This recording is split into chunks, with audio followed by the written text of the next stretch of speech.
All right. I thought about just coming in and screaming something, but I don't think that's very appropriate for the beginning of a podcast type thing. Hello, everybody. I'd like to start, first of all, hello. My name is Travis. I am the host of TravTalks. Isn't that weird? Isn't that also incredibly self-centered to name the show after yourself? Yes. The answer is yes.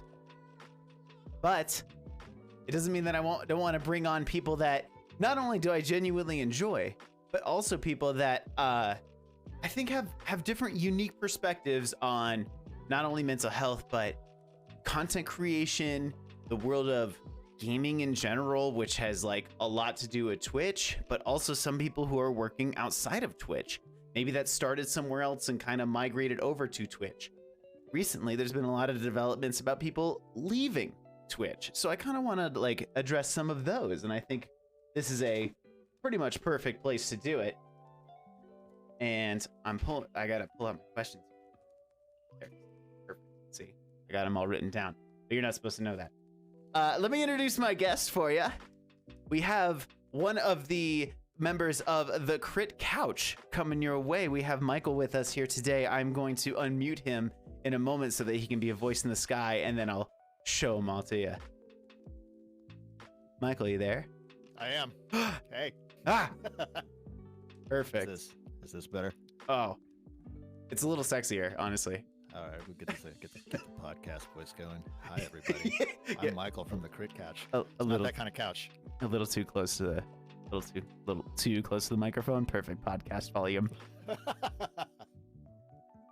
All right. Bam, right over there. You can see him. Look at him. Look how pretty. So pretty. I mean, I do have the hair. Oh yeah. No, I mean the long hair is definitely something that I vibe with, as it were. Yeah, I thought you might.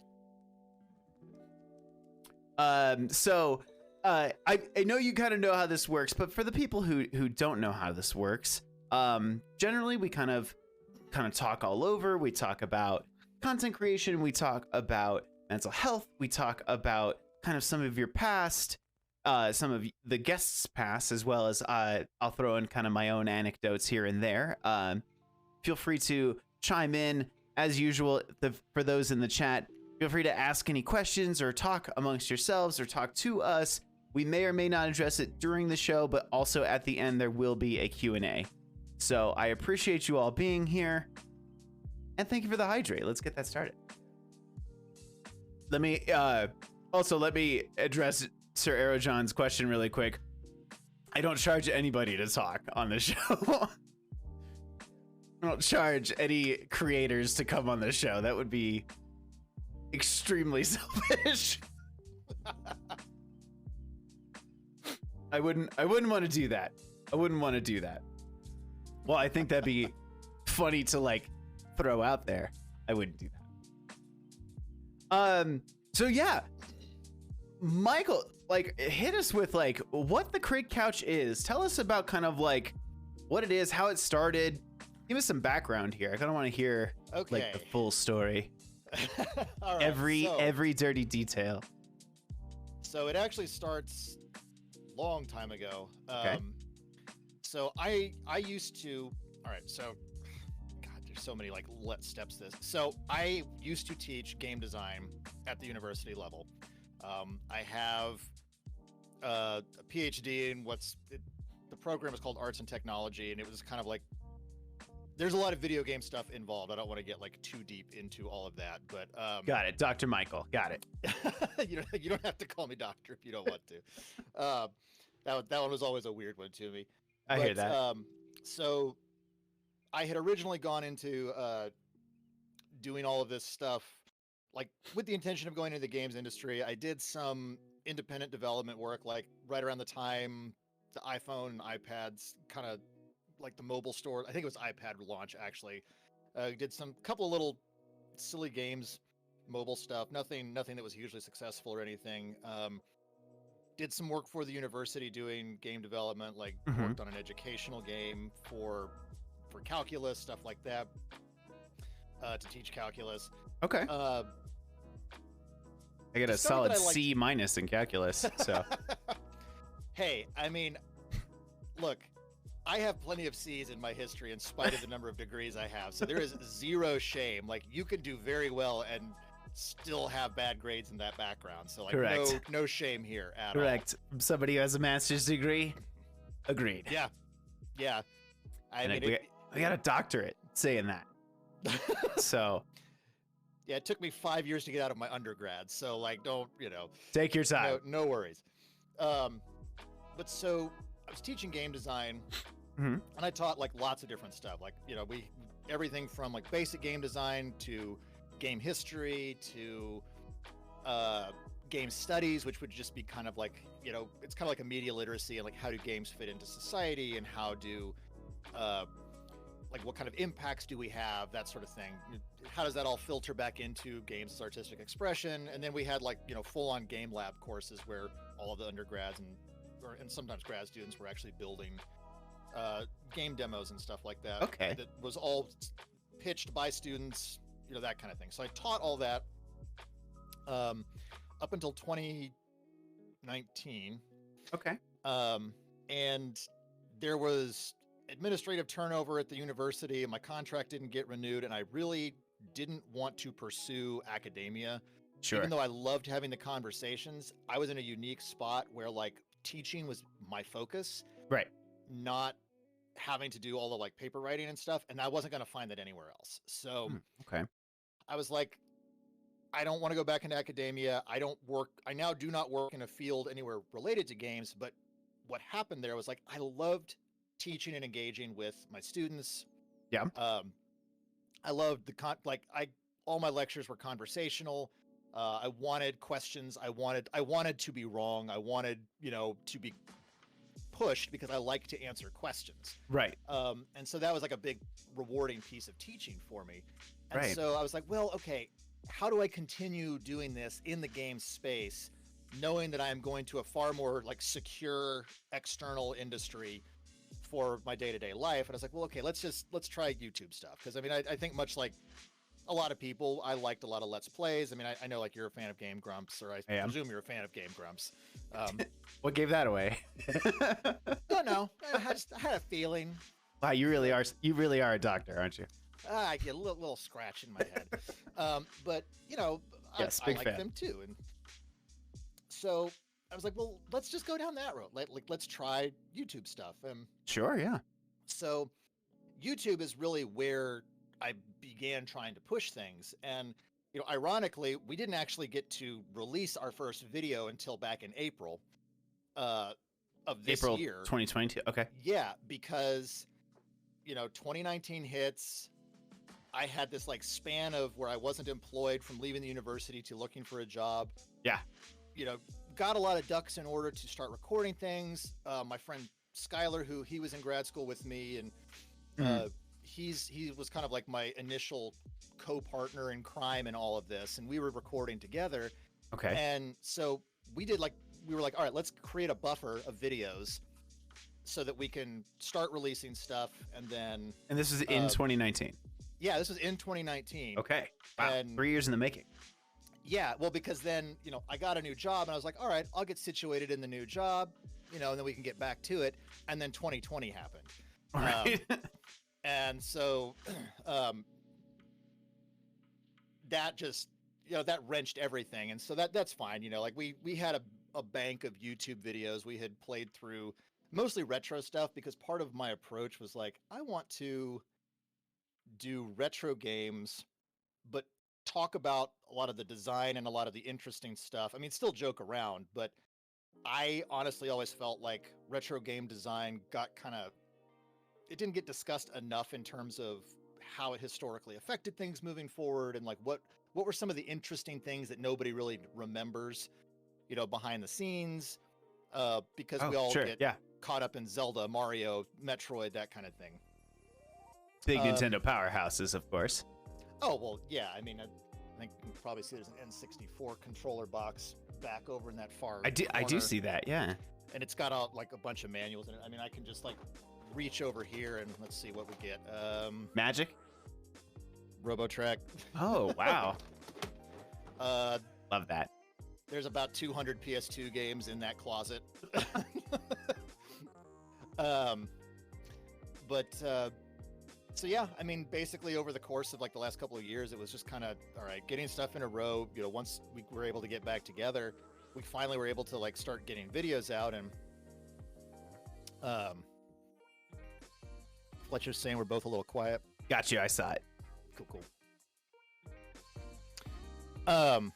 But yeah, so, you know, that's kind of brought us to more recently, like the last couple of months, where we were doing videos, but I've got I've got former students in the games industry. I've got a lot of my friends, my sister, her advertising company does games advertising. Like, you know, her fiance works for Riot. So like, That's cool. like everybody around me is in the games industry or peripheral to or whatever. So I was like, let's stream, because, you know, I don't, my sister lives on the, you know, Pacific Northwest. And so I don't get to see her as much. And so I was like, well, hey, Anna, you come, bring you on. Let's do this with you. And then my buddy James, who lives down in Austin, he's a writer. He was QA, then he was production. Now he's a writer in the games industry. I was like, James, you come on. And so like we got together our stream on Thursday nights. That's the four of me, Skylar, and then James and my sister. And it's some combination of the four of us just kind of doing things right now. So the Twitch stuff is really super recent. You know, I have like, I guess 2 months, I think is what we've just about hit.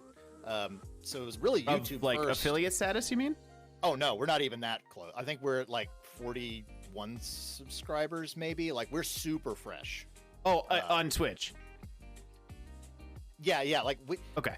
That's part of our, like, we've been doing this stuff for a bit now. Yeah, on Twitch. We don't actually have that many YouTube subscribers either, because we have the content. It's navigating all the other stuff that, like, there is a lot. All of the things I know how to do. I am like a hot trash fire at social media, so that one's hard. But that's kind of where we're at today, and like all the stuff that I do is kind of in support of both of these things, trying to figure out, you know, what we're how to grow things.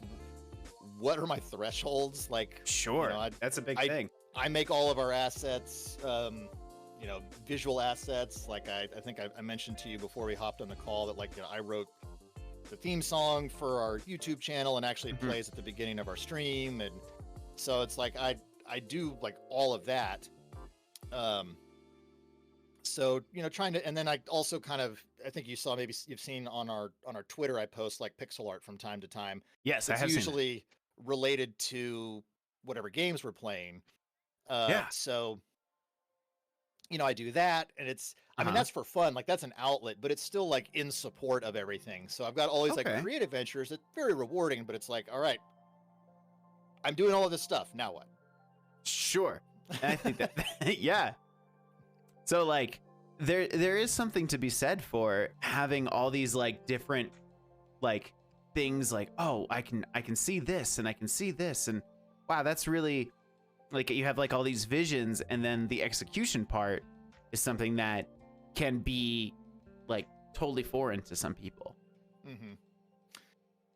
Yeah, and I guess, like, I think for me, like, I am one of my coworkers has said, like, I'm the king of if-thens, because like I'm really good if I can identify, you know, what to do for an outcome. And I think part of what's weird to me about social media and like how to navigate that is, like, I don't want to like play the algorithm, but you also have to play the algorithm. And it's just like, okay, what angle of honest can you be and still get recommended to people? And, you know, I don't need a giant, I mean, you know, a big user base would be great, but like, I really just want a community of people that want to have conversations and want to like talk about and ask questions, like, oh, what are these, you know, you talked about this thing in that video, or you said this in that stream, and like, that made us think about, you know, what does this design element in game mean? Or like, why did they develop things that way in 1985 and stuff like that? So like that, I want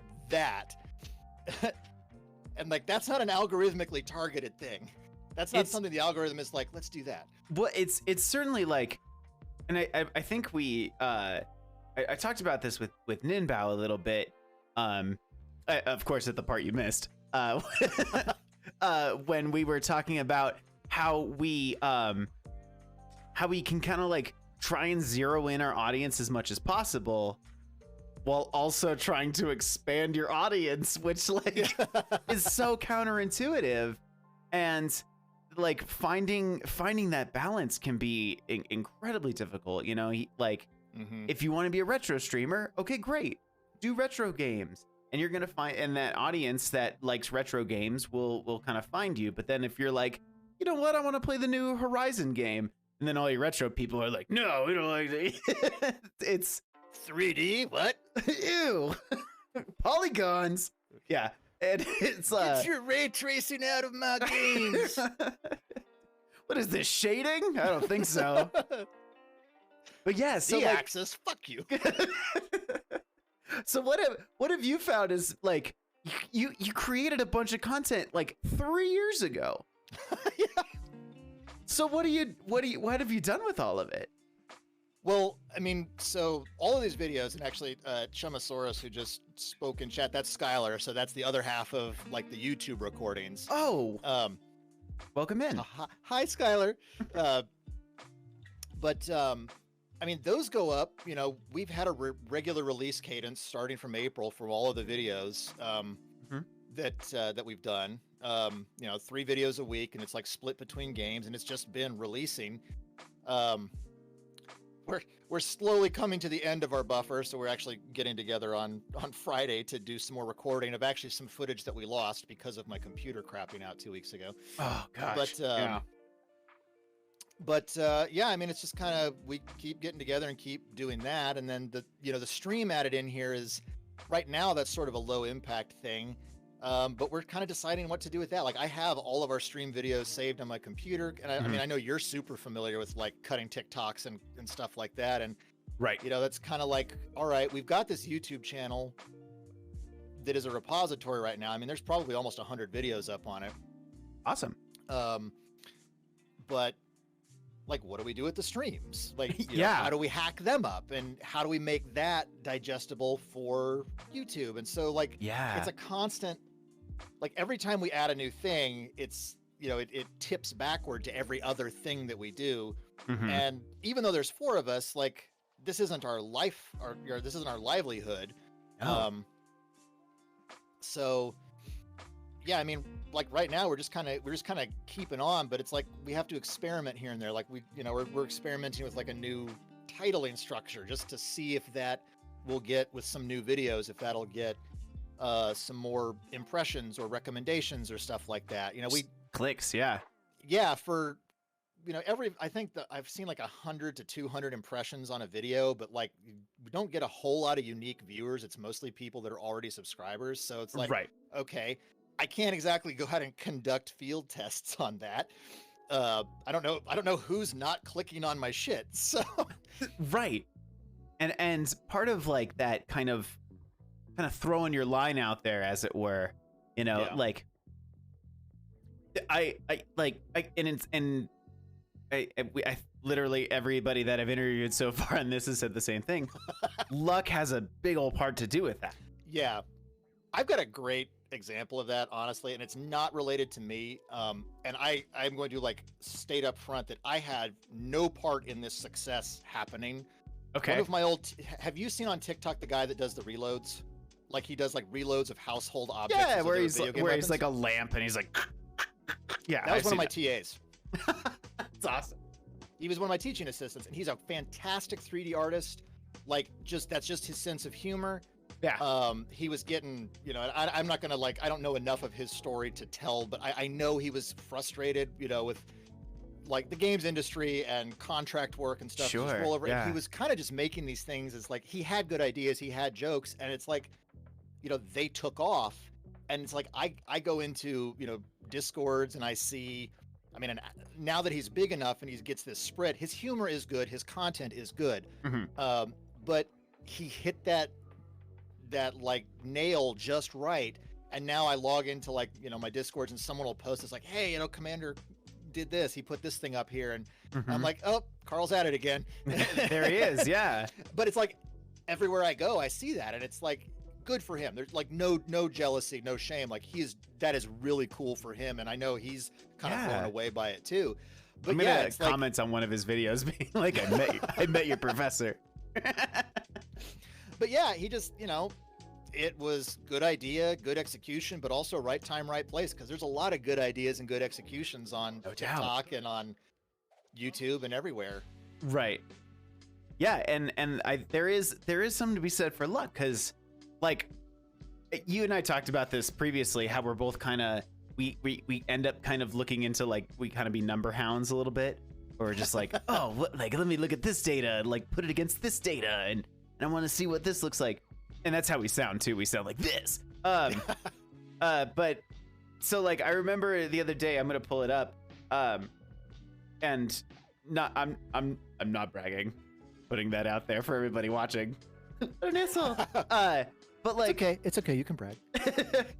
Like, I posted a video where, like, I made like this. I was saying something like real to me and honest, and then the next video I put, and that got like a little over 100 views on TikTok, which is like barely any considering the database, right?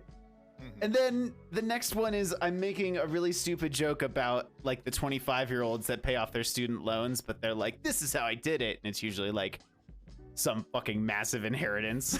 You know? And that got like almost 1,000. And I'm like, what the fuck? Like, man, that outrage, you hit those outrage buttons, and the algorithm loves it. Yeah. And I don't know, and to your point of just like, well, where do I aim this content? Where do I go in titling my things? Where do I go in in all of that? Like, what would you say is like it and you might correct me if I'm wrong here. Would you say like the easier part is actually the content creation itself for you? Yeah, and I want to like preface this by saying this is also not like bragging on my part either, but like I have a lot of training and a lot of practice in a lot of different areas. Like That's awesome. I have done, audio recording and audio work and sound design. Like I've you can go and look at the pixel art on my Twitter and let, judge for yourself, whoever's watching. But like, I've done the art and the Twitter, the art and pixels and stuff like that. Like, I've done all of this stuff. I know how to put together at least an above average piece of work. Mm-hmm. And, even if it's not above average in content, above average in quality, like I know that, like, for the most part, the audio recording is going to be good. I know, I'll have EQ'd everything right. Like, and, our friends have expressed that they like watching our videos, and that's good. Like, I don't want to make something that my friends won't like watching, but yes, good. And that's a lot of time and a lot of work, but I know how to do that. Like, I know even if something's wrong in that, I know how to approach fixing it. Okay, that's great. This, I don't know how to approach fixing, because I mean, when Google even says like, we don't know how our search terms work, I'm like, that's how the robots win. Like, you don't, so it's hard. Like, I don't have time to go get a degree in like, data science to figure out just how to get 10 more viewers. Right. So to get a fucking C in the class. But yeah, I'd agree that is the difficult part, because, and I don't think anybody, if you don't already have like that, whatever that hitch was that like picked up and got pushed out, you're shooting in the dark a lot of times. I even see creators who are big, like people that I follow on TikTok, be like, I don't know why. And I mean, you just expressed it. I've seen people with much larger followings than either of us have, people that are in the hundreds of thousands of followings that have videos that only have a couple thousand views. And they're like, why what got suppressed about this video, or what got taken with this other video? Yeah, and what's the difference? What did I do differently? What did I do wrong? And that's the first thought that always enters my mind. I don't know about you. Oh yeah, like when I have what I am. I didn't know that this was what this was when I was younger. I basically had like, I think what they call rejection sensitive dysphoria as a kid. Like I would have these like very Oh yeah. weird rejection reactions, like to sometimes things that didn't make a lot of sense if you looked at them from the outside, but it all like had to do with how I was perceiving what a rejection might be. I mean, that's part of RSD as it is. Mm-hmm. Even things that aren't rejections can be viewed as rejections to that person. Yeah, because I would, and it confused me growing up because I'd be like, I did this thing and I was like dead calm when this happened. Right. And that should have been a freaky situation or something that bothered me, but it didn't. But here was this very tiny thing that came from somebody I didn't even know. And that one time the cat walked away, it spiraled. The cat rejected me. Listen, that can set off somebody. But yeah, like, and I would have these like very intense, like physiological reactions sometimes to things that like mentally didn't matter to me. And so like that was something I wrestled with for a long time. And I didn't even really talk about it, I think, until maybe the last couple of years.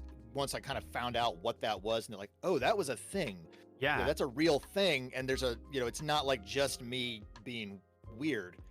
But so I do like face that down sometimes. Like I had a moment, I think, maybe a couple months into YouTube where like, we've got a couple, like I said, our committed friends who watch our videos and stuff. And that feels good to like know that they're entertained. But I did have a moment at one point where I just kind of felt like weirdly sad because I was like, oh, the algorithm didn't pick anything up. And I was like, that sucks. Yeah. Huh. And, it was like, what are you going to do about it? Like, I don't know how to fix it. And so that was kind of the frustration point there where it was just like, I don't know how to fix this. I literally don't know anything. And, I pushed through it and just kept doing whatever I was doing. But sure. Now, is that something that like you discovered kind of on your own? Is that something that you kind of like was in therapy and then your therapist was like, hey, this is a thing? So I have never been to therapy. Well, that's not entirely true. I did go to see a counselor a couple times in college when I was like really in a mess with my majors and didn't really know what to do with myself. And I was basically like letting myself fail some classes because I was so deeply unhappy. And I went to some of the online counseling. So I did do that. Okay. But that was more like symptoms of other things. I mean, some of it was related, but what kind of drove me down this path was my sister got diagnosed with like ADHD a couple years ago. And she and basically everyone in my life, Skylar, my wife, whose two brothers are also like ADHD, they were like, hey, you. Hey, you might want to look into this. Okay. And so me being me, like I do a whole bunch of research first. Nothing wrong with that. And as a result of that research, I find out about like RSD and I start reading very like deeply into that. And I'm like, that is literally describing so many instances in my life where like I didn't know how to describe what was happening to me. Like, and I felt bad that it was happening to me because I was like, why am I like this? Why am I having this physiological response, but inconsistently? Like, and I have a great example of like how why I didn't personally know why it was doing this. So one winter right after like semester was ending, we had to be out of the dorms for holiday break. Right. And, they basically boot you out of the dorms. They're like, it's cold outside. Don't care. Here, get your ass out. Yeah. Hope you have somewhere to go. And I had a final that morning. It was my very last final. So I'd been up late studying, got I drove an old like Chevy, like 1990 Suburban. So, big old tank. And I was driving home to Houston from Austin and I fell asleep. And about how long is that drive? 2.5-ish hours, depending on traffic. So I fall asleep about an hour outside of Houston. Okay. veer off into the median, really high bushes, really soft dirt. The bushes start like whacking the car, and on that soft dirt, I lost traction, and the Suburban actually turned around. Okay, wow. And then it caught, and I was going backwards on the highway. Oh. So I'm facing oncoming traffic now, but I'm still going the other direction because like I literally like planed on the grass, so I never lost the momentum. And so I was like, shit, cut the wheel back, like got off the highway, stopped. And I sat there for a minute. Mm-hmm. And I promise this is not like, this was not supposed to be a brag or anything. I was just like, why am I not like, I am not, my heart rate wasn't even up. Right. I was like checking myself and I'm like, this is so weird. Okay. But like somebody in the hallway confronting me on a bad day, then this was also another thing that happened in college, like in the dorms, like somebody just like doing something that I felt made me look like a fool. I had a physiological reaction to. It's like, okay, how can my life be in danger? Right. And I have no reaction, to the point that like I literally remember as I was like turning in the car, you know, the whole lesson they teach you, like, oh, if you're gonna flip over, you know, cut the wheel or whatever. Right. I remember engaging that actively in my brain. I'm like, I can feel it happen, cut the wheel, like turn, we're good. Okay, wow. Yeah, that's like full on like awareness. But like almost a hyper awareness. Yeah. But then in the hallway, like this dude, like I was having a really bad day, and this dude, like he was just a dick. He was just like one of my roommate's friends, and he was just being a prick. And like I was trying to like walk to get my laundry, and he just kept like pushing back against me, and I was like trying to push him, and he like shoved me back into the wall. And then like for laundry, I was just trying to get my laundry down the hallway, and like he was just like standing in my way back and forth, like not letting me go down. And but then here is this like public event, and like I just felt like I was completely like out of control, and I like my heart was pounding, and you get that kind of like adrenaline feeling in your ears and your head, and like so for years could not reconcile how those two things matched up, because there were other instances, you know, that are similar, just not as extreme, of how those two things happened. Yeah. So yeah, it was really like just reading through that and seeing that and being like, oh, this is a real thing. It's not just me. And like you kind of eventually you kind of like, I guess, come to terms with that. But like you said that was like years later that like people were like, hey, this is a thing. Yeah, I got around some of it just kind of by brute forcing. It never went away, but like I had terrible stage fright as a kid. To the point that like I made up lies about why I couldn't go on stage, or why I froze up if I got picked to be on stage for something. Interesting. Okay. Like in elementary school, like it was some like, I don't know, Independence Day sort of thing, and like there was a Yankee Doodle Dandy poem or something that someone was supposed to read, and like I had good grades, so they were like, here, Michael, you read this. And I got up on stage in front of all of these kids, and I just like was terrified, but I felt so stupid for being terrified that I made up this story about how there was a bug on my card. Or like when I got picked to be Rudolph in like the elementary school play, I felt so stupid about having to have lipstick on my nose that I turned down the part. Like I felt, and nobody cared. Nobody gave a shit. Nobody made fun of me. I was projecting this stupidity outward. Like I never even put that lipstick on my nose to be Rudolph. I just found out like that I was going to have to. And I was like, everyone's going to make fun of me. And I just fucked off. I was like, nope. Well, that's some straight up like kid anxiety too, right?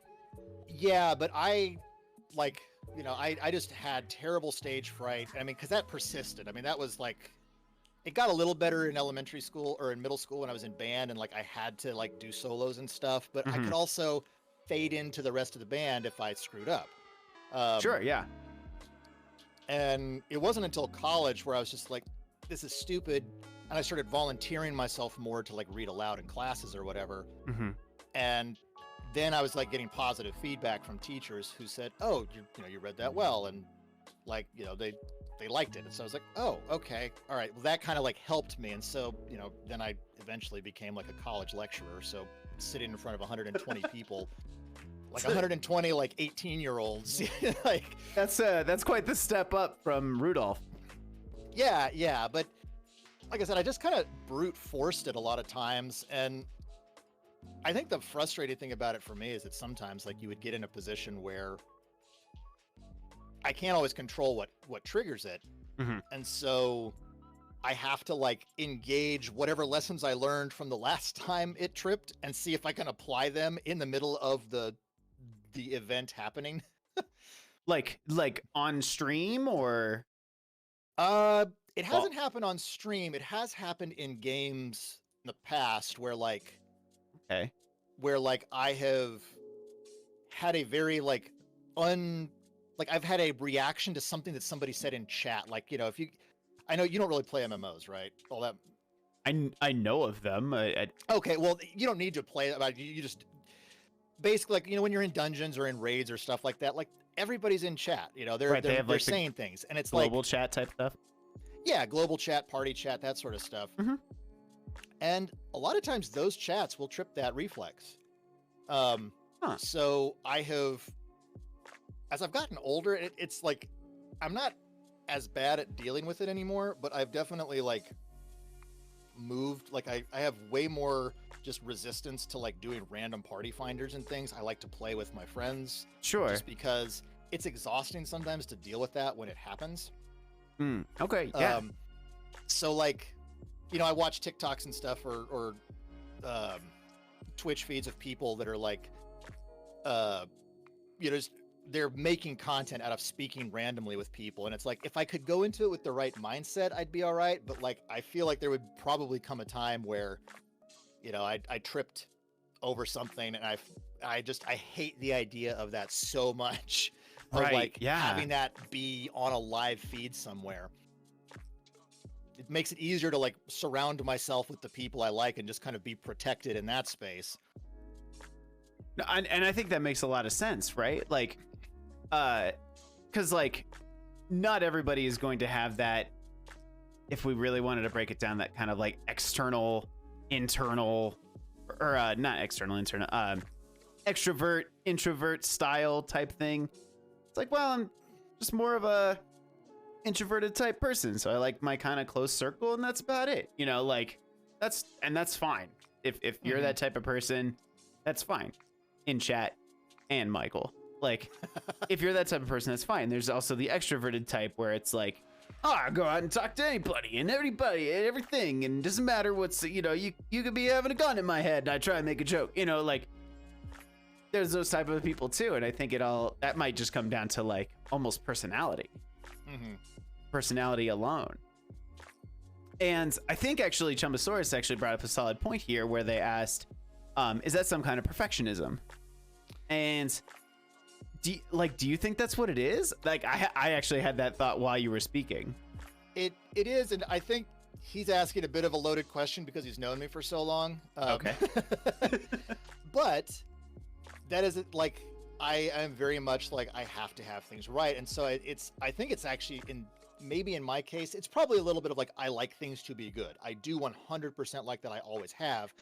But there might be a little bit of the inverse there where like developing a need to have something be as good as possible out the gate comes from needing to prevent those types of experiences from happening. So like, I do like to perform well, right? But like I get upset, you know, if I screw up like practicing my guitar or rock, like when nobody's around. So it's not just performative. It's definitely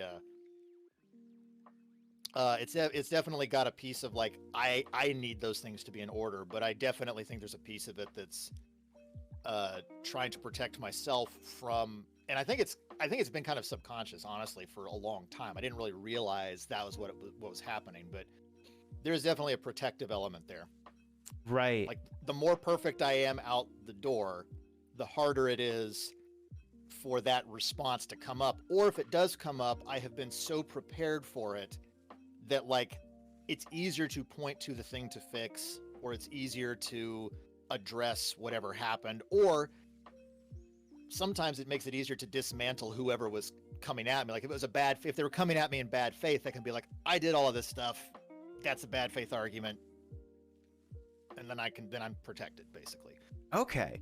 So let me like break down a little bit of what you said here. So it kind of sounds like there is this almost like shield of, we don't want to call it perfectionism because it's not entirely perfectionism, but there is like a quality, almost like your own QA of like what you want it to be. You're like, it doesn't have to be like this like 100% A+ product every single time, but I like it up there. Yeah. It has to be good enough for my standards, Good enough for without you, yeah. without putting me through so much extra effort that it wouldn't be worth it. And True. I Yes. I am decent at measuring that, I would say. Mhm. So like, some of that's good fortune that works for me. Some of that's good luck that like I had the right circumstances, I had the right skill sets, or like I was able to develop the right skill sets to get to that point. But as I think is often the case, like the more complex a thing is when it's like built up as a scaffold, it's harder to knock down. But when you do knock it down, you knock down hard. Because Yes. you have to break through the scaffold. Yeah. So some that just like, and I plan on asking you about this, and I even told you that, so you were prepared. Working with other people on content, when you have your own quality standards versus other people's who could be anywhere in that range, maybe even higher, maybe sorry, I didn't mean to punch my mic. Little higher or a little bit lower, right? So how, like, I guess what are some of the challenges to maybe kind of balancing back and forth on where your quality is versus where other people's quality is? Because it could be higher too, right? Someone could be like, no, this needs to be our perfect video. And you're like, it's good enough. And they're like, no. And you said there were 4 of you. Yeah. So I think just over time, the friends group that I have cultivated, because we all work in creative spaces or have worked in creative spaces, and that we all kind of have a window. Like everyone's pretty self-aware of their level of skill in whatever field they're trying to work in. And so like that level of self-awareness helps. Cause like, one thing that was challenging, as a college professor, and I'm sure you've run into this in a different capacity, maybe with your, the people you work with. When you don't have a level of self-awareness about where your skill set is, it's extremely sensitive because being that we were a games program, I was always working with kids who were like super into art and super into storytelling, super into every form of media. And they all wanted to make, some like awesome, sexy new game or creation or whatever. Right. And like, you have to be the one to sit down and say like, hey, you need to work on these things if you really want that to be competitive. Because they're still young. Like there's nothing wrong with that. It's like everybody runs into that at some point. But so the circle of people just naturally that I cultivated, like all have, I think, reasonable windows of like self-awareness and knowing where their skills are good. So like we all have very candid talks with one another. We have a very healthy, I think, relationship in that regard. And that like we sit down and we say, hey, how does this look? What do we think? And that's like, amazing. Is this working for all of us? And that's because everybody has put in a lot of effort into their creativity over time. Okay. Yeah. So that part is the easy part, honestly, is like the discussing what type of content or like, does this look good, whatever. The difficult part is going back to, earlier, like how much time can any one person commit? And like, I don't want to ask people to put in more than they can handle. We all have real lives. And it's like, of course, if my decompression is working on stuff like this, but and I'm not throwing him under the bus, I'm just using James as an example, but James's decompression is to not do stuff like this. Figure it out, James. Then, yeah. I said that maybe I know he was going to watch at some point. I don't know if he's on just yet. It's fine. But James, But He'll start calling you Jim. You better look out. He threatened to register a different account just to harass me, so we'll see what happens. There he is. There he is. But I don't want to, put that on anybody else. Like my sister, for instance, one of the things she really wants to do is she wants to do cozy games. And we've talked about like, hey, we could do like Sundays and, you can, the Crit Couch like presents like Cozy Cove. And so, and she's generated assets for that, but she has a stressful job and I don't want to push her. She, on the other hand, has also said like, I've got ADHD. I need deadlines.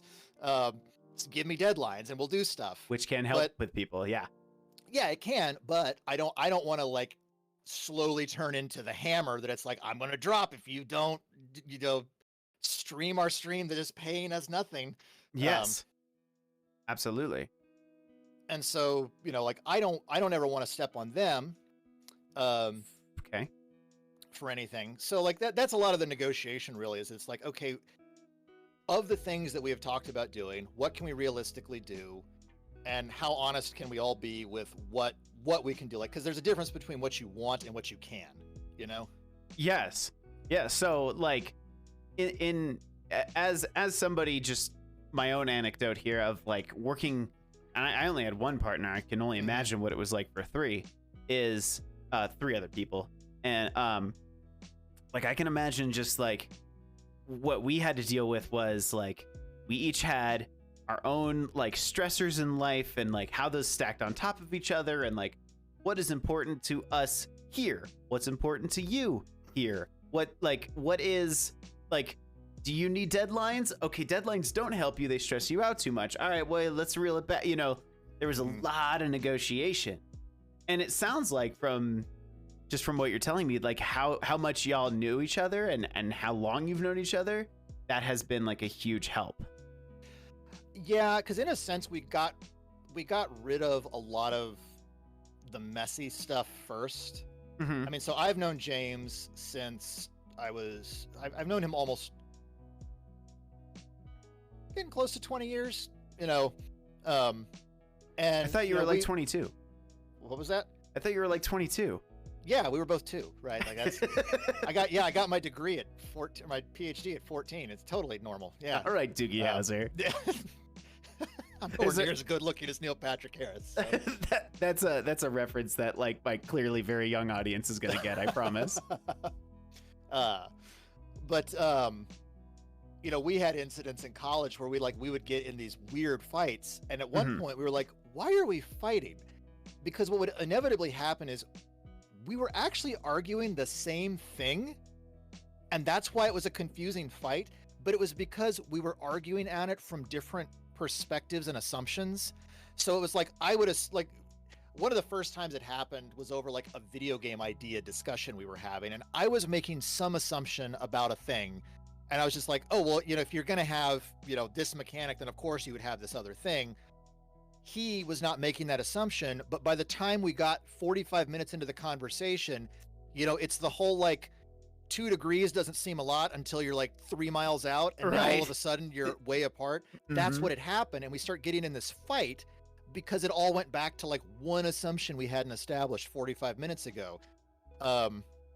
That's so wild. That reminds me of something an old therapist told me, which was 2 degrees is the difference between a home run and a single. And I was like, whoa, for those baseball fans out there, it was like, that's actually a very interesting point, because like the angle of the launch matters way different. It's like not much on the bat, but like off the bat, it's going to keep going up or down. I was like, yeah. That's like that'll still happen like every now and then. But we've gotten to the point where we're like, are we doing it again?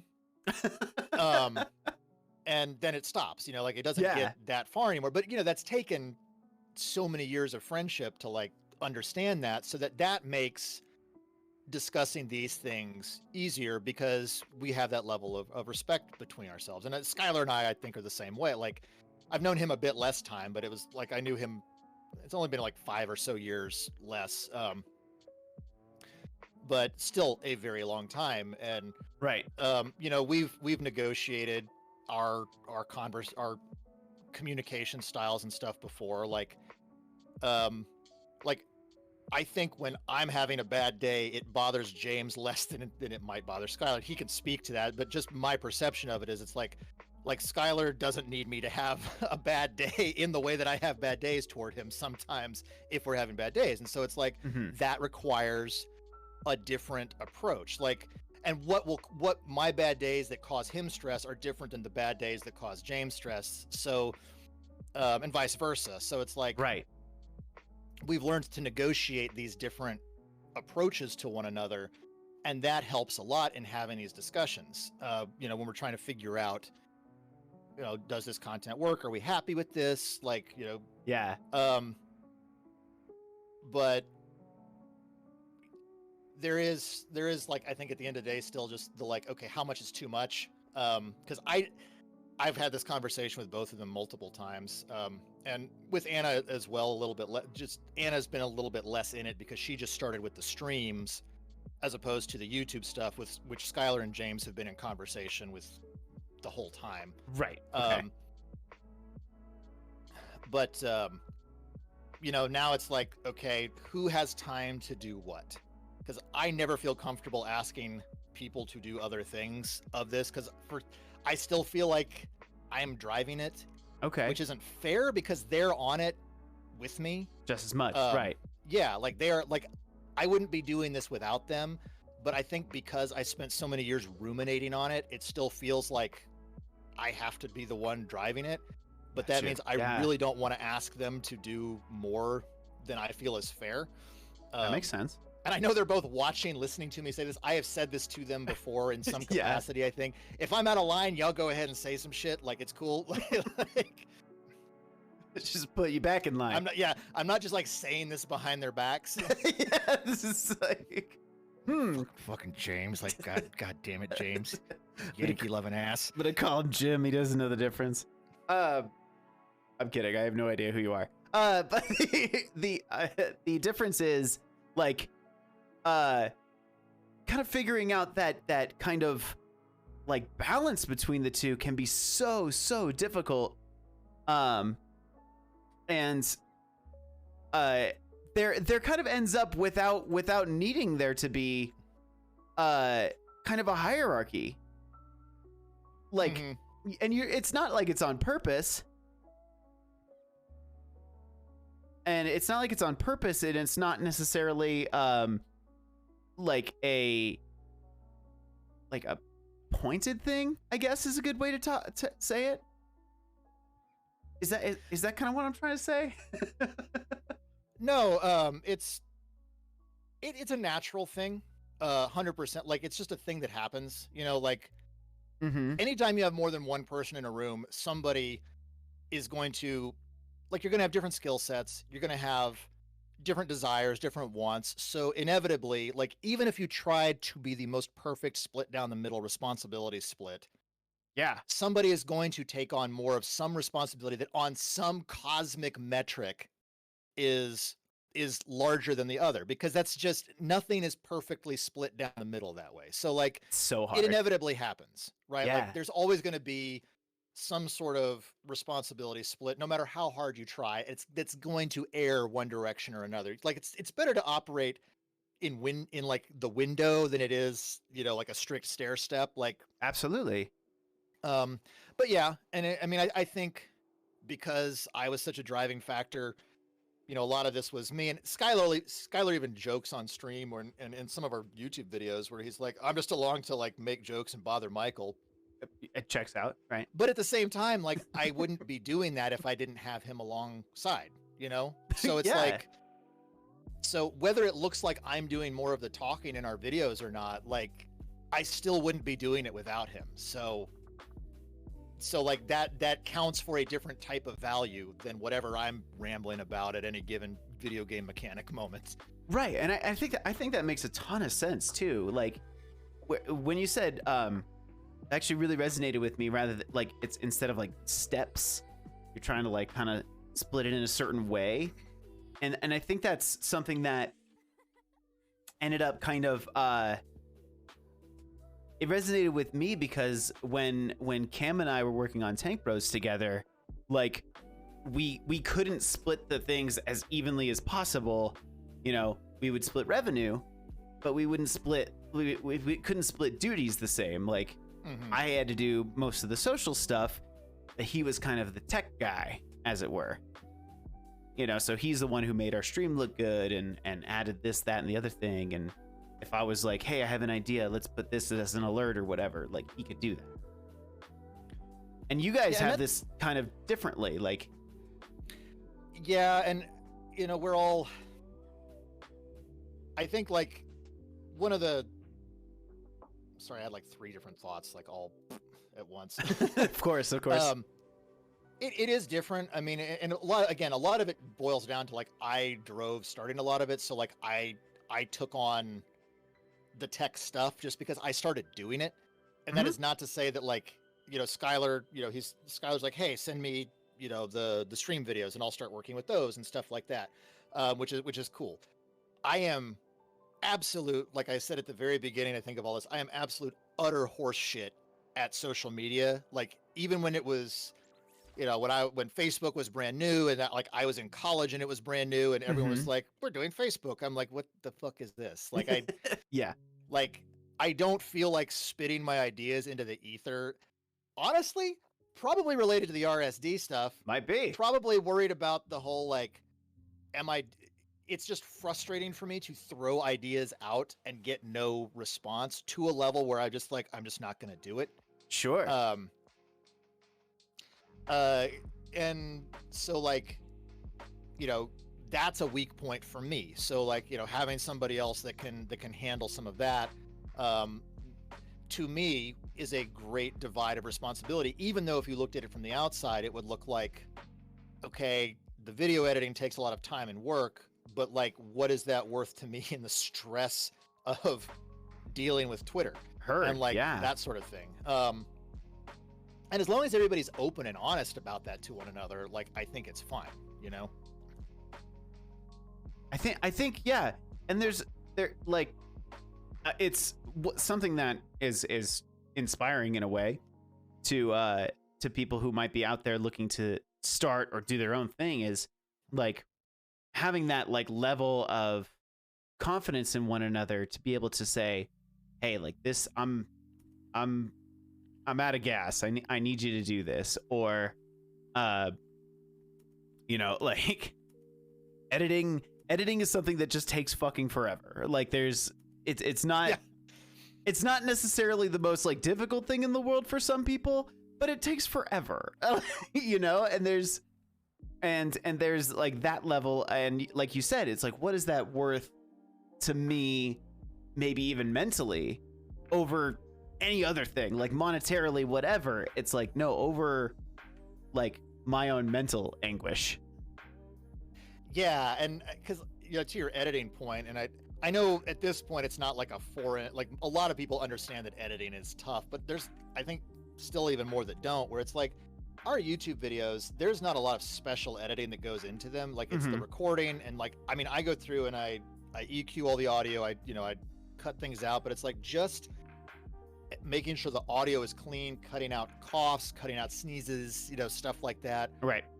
You know, you take every minute of that and you multiply that by at least 2, because you're having to like wait, stop, cut, like, you know, so it's taking, just to get the audio cleaned up, you're taking 30 minutes. So, all right, Facts. so a 15-minute video takes 30 minutes just for the audio. Now, are you adding effects? Are you adding, you know, images? Do you have to make the images yourself? Do you have to cut them out of other things? Then you've got to make sure everything is aligned. It's like, so, you know, the length of your video easily takes 3 to 4 times. And so now all of a sudden a 15-minute endeavor is an hour and 15 minutes or an hour and a half. Right. And now you've got 20 of these to make over the course of how much time? Yeah. And I mean, that's, you know, manifesting here when you and I both get absolutely mega rich famous, right? Then we can just hire an editor. We don't have to do any of that. And be rich enough to pay them fairly for what they're doing. Absolutely, yeah. Yeah, we're not trying to screw anybody. Editing is a legit job, and it's a job. It's an internship. Just do it for exposure. Listen, you're gonna want my name on your resume. God. Editor for Super Trav. You'll see. I have 30 followers on Instagram. They'll all pay you nothing. Check this out. Most of them are bots. I've got sub 1,000 on Instagram.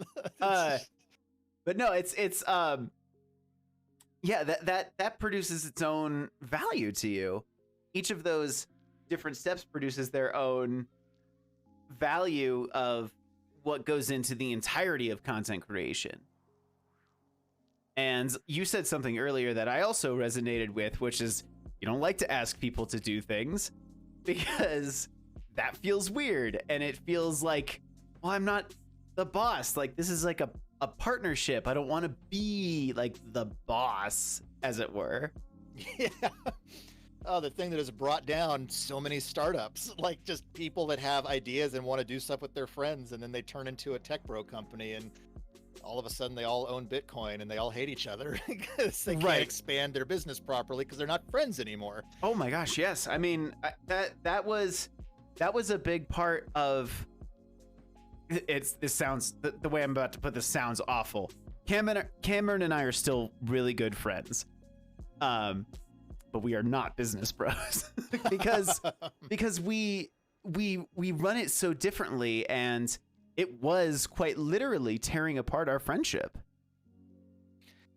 Yeah, I mean, it happened. I watched it happen a lot at the university because students would get together and try and, put together little companies and stuff because they had aspirations. And some of them, they would like win a competition or something, and that gave them some steam, and then they would go out and, they'd end up having these problems. And I mean, it directly happened to me with somebody who is a very good friend of mine. Right.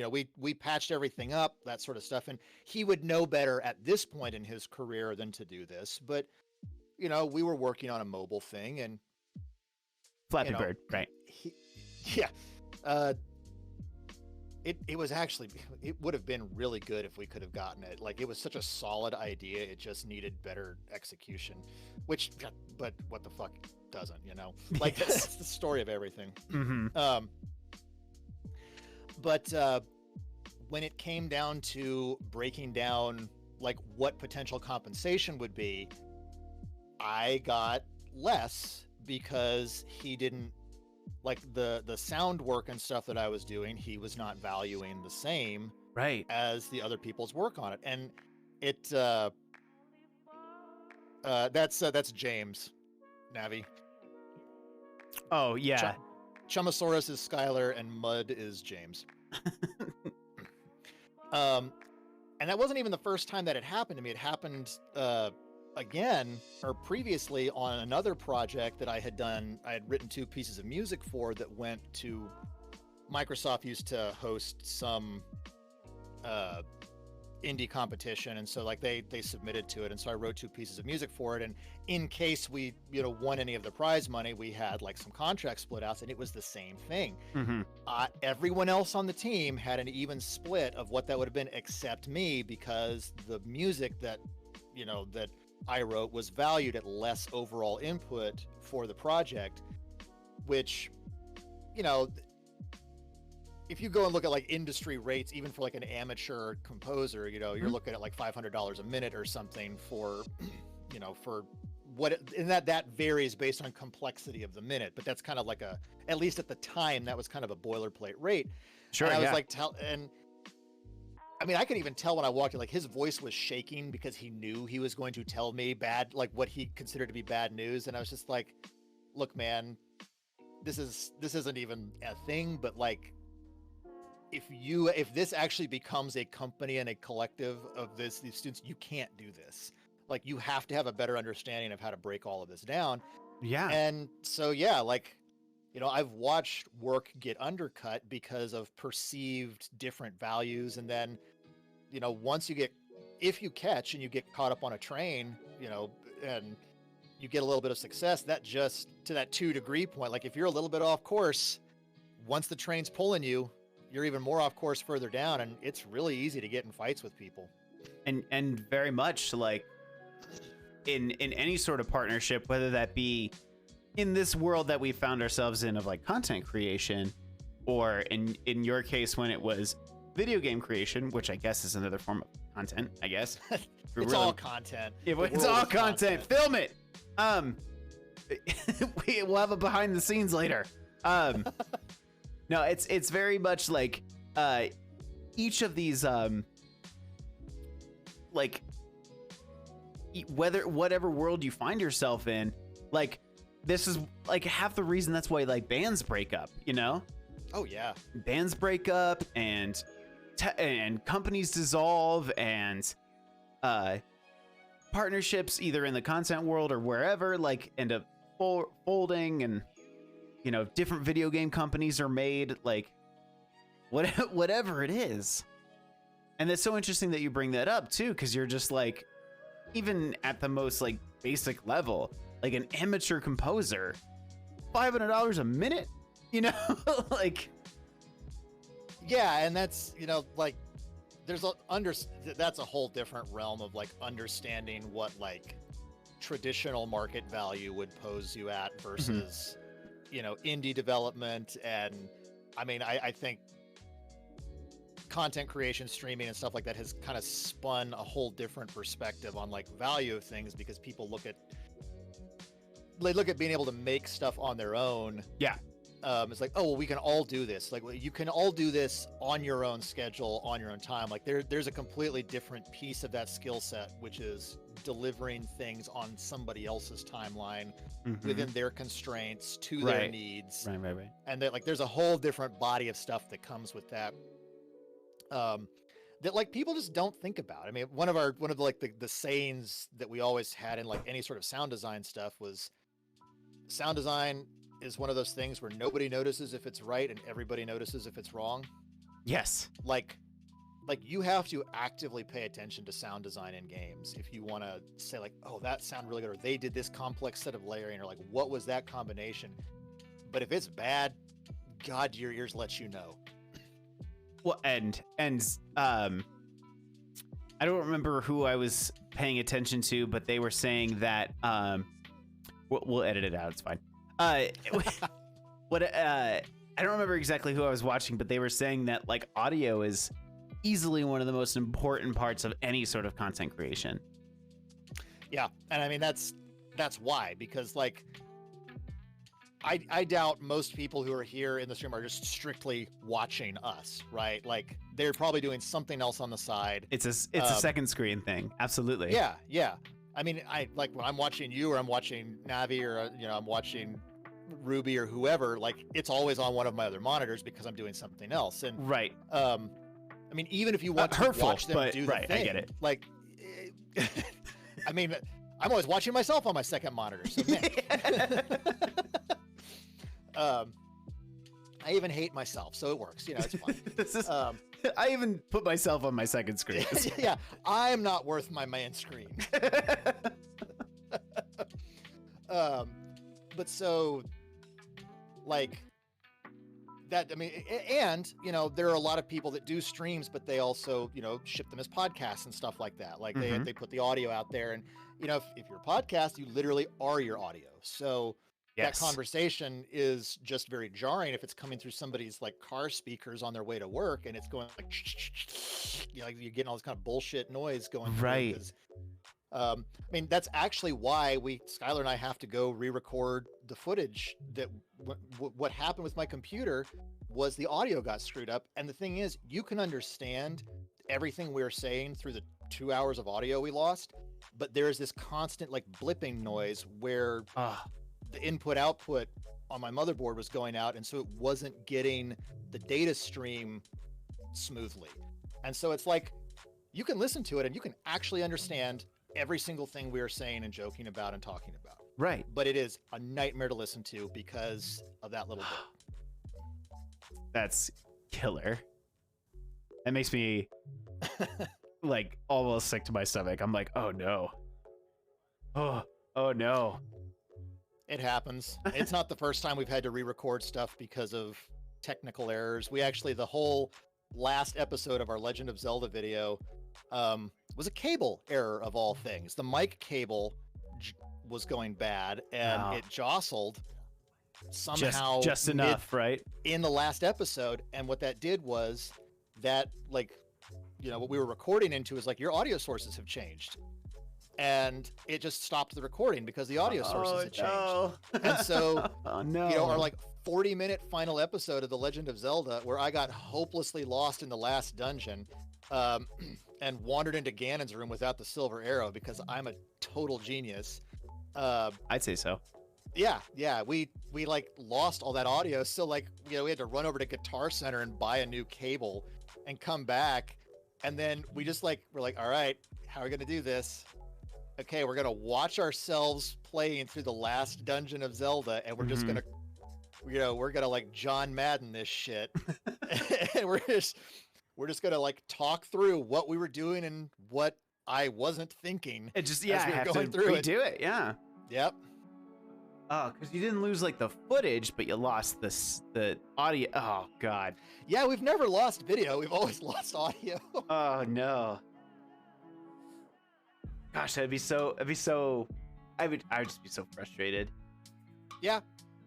No, yes, I would be. That is one of the feelings. So I actually wonder, does that do anything for like that whole the RSD piece, that rejection piece? Not necessarily like computer break, it's a rejection, nothing like that. More along the lines of now that we've created something and now I have to re-record it and I'm worried about like the quality and like things like that. Is that something that kind of crosses your mind? Not as much. I think the main concern with that is usually like if we felt like we were doing really well, it's the sense that like, man, we can't recapture that. Like those funny moments, those things that just hit so smoothly. It's not that we won't have good commentary or won't be able to do something else, but it's like you can't recapture that joke after it's gone. Yes, and actually, we lost. Yeah. God, we lost. I think I still have the audio. One of our earlier video series, Shadowgate, which is like an NES. It was like a version of a point-and-click adventure that originally started on Macs, and it was one of the first like adventures that used a mouse specifically because that was one of Mac's big things at that point. Was like, hey, we have a mouse, and a lot of PCs don't at this time because like you had King's Quest and adventure games where you had to like text parse and do all this shit. I mean, that's Shadowgate. Yeah. Shadowgate was one of the ones that used a mouse, and it got an NES port, and like I played the shit out of it as a kid. Mm-hmm. And there's this one room you walk into, and yes, Skylar, we talk about the lost joke in the video, but yes, yeah. Skylar, I'm going to talk about this moment because why wouldn't I? You walk into this one room, and there is a word on the wall, and it is EPOR, EPOR. Okay. And there's a rope on the ground, and when you read EPOR twice, the rope rises up. And this is harder to see when I am verbalizing it. When you walk into the room... Oh, but it's rope backwards. No, I follow. Hope you like that, Skylar. Because I just read... I blow right past this room because we were talking about something else. Mm-hmm. We get through that episode. We get to another episode. We get to another, I think it's 2 episodes later, and we're going through, and Skylar just goes, "It's rope backwards." 2 episodes later, like half an hour later, he's just like, yeah. And I thought he was joking for a second because I was like, that was half an hour ago. Like we're near the end of the game. Like what's happening? Yeah. And we lost that episode because the audio was all echoey and like it would have sounded. I still have the audio, but this was one of our like first recordings, and like I had to hang up like sound dampening stuff around my room, around this office, and that kind of thing. But it's like that happened. We lost that joke and that moment, which was like just this perfect like moment of like, I mean, it's like an up dog moment, right? When you genuinely get somebody with like up dog. And what is up dog? Yeah, right. and it's like one of those moments where it's like, how did that possibly happen? And like, it's just gone. It's just gone. Yeah. And there's nothing you can do about it. So Yeah. That's interesting too, because then you kind of like change your like trajectory of that episode, because you have, like you said, you have to madden it, and you have to just like You go back through knowing what you fucked up, and you can't, like, with good audio but bad video, it would be a bitch, but you could recreate the video, because the genuineness comes from the vocal delivery, from like the actual like recognition that you hear communicated through voice. You could rebuild that video to the audio. I mean, again, it would be a pain, but you could do it, and nobody would know the difference. Right. You can't go the other way around unless you are really, really good at selling that kind of shit. But that's not worth it at that point. So yeah, like that's that whole like audio is just, it's so important to have clean, because it is the thing that's really communicating, especially if you're not doing like this. Like if you're not on camera, if you're just doing like a let's play sort of thing, like our main channel is, then nobody sees us. So like there's nobody's gonna see us like looking like we're faking it, you know? Right. Oh, somebody called that. Who was it? I was talking. I think this might have been with Cass and Jade, and how we were talking about just quite literally like presentation of self, and how we were talking about like, well, you know, like a good chunk of the reason that she like took a break was she's got tired of having to like get ready again, like, you know, and it was just like, she's like, it's just too much. Yeah. And that is something that, like, you know, Skylar and I, before we do a video, before we like do a recording session, we'll usually do some like prep work. Like prep work is just like, what are we watching? Like sometimes it's like, oh, are we just watching Smosh videos because we want to watch like a try not to laugh marathon or whatever. One day we were like, I think it's our Bucky O'Hare episodes. Like I am just constantly like seeing the Denver the Last Dinosaur theme song, because he had not, you know, he's 5 years younger than me, so he had not seen like all of these cartoons and shit that I had that have absolutely like bonkers dumb introductions. And Bucky O'Hare was one of those cartoons. I mean, it had a comic strip as well, but so like we just ended up watching like 30 minutes of that, and so like that's our prep. But I feel like depending on what you've cultivated as your image, like that can be more or less stressful. And that kind of gets back to our point about like, how do you get hooked in? Like, how much have you altered what you're doing to fit the algorithmic need or the audience need? Yeah. And then how much work do you have to put into doing that all the time? Like, and some people are just going to have a personality that naturally plays to that or whatever. And that's, you know, that's fine.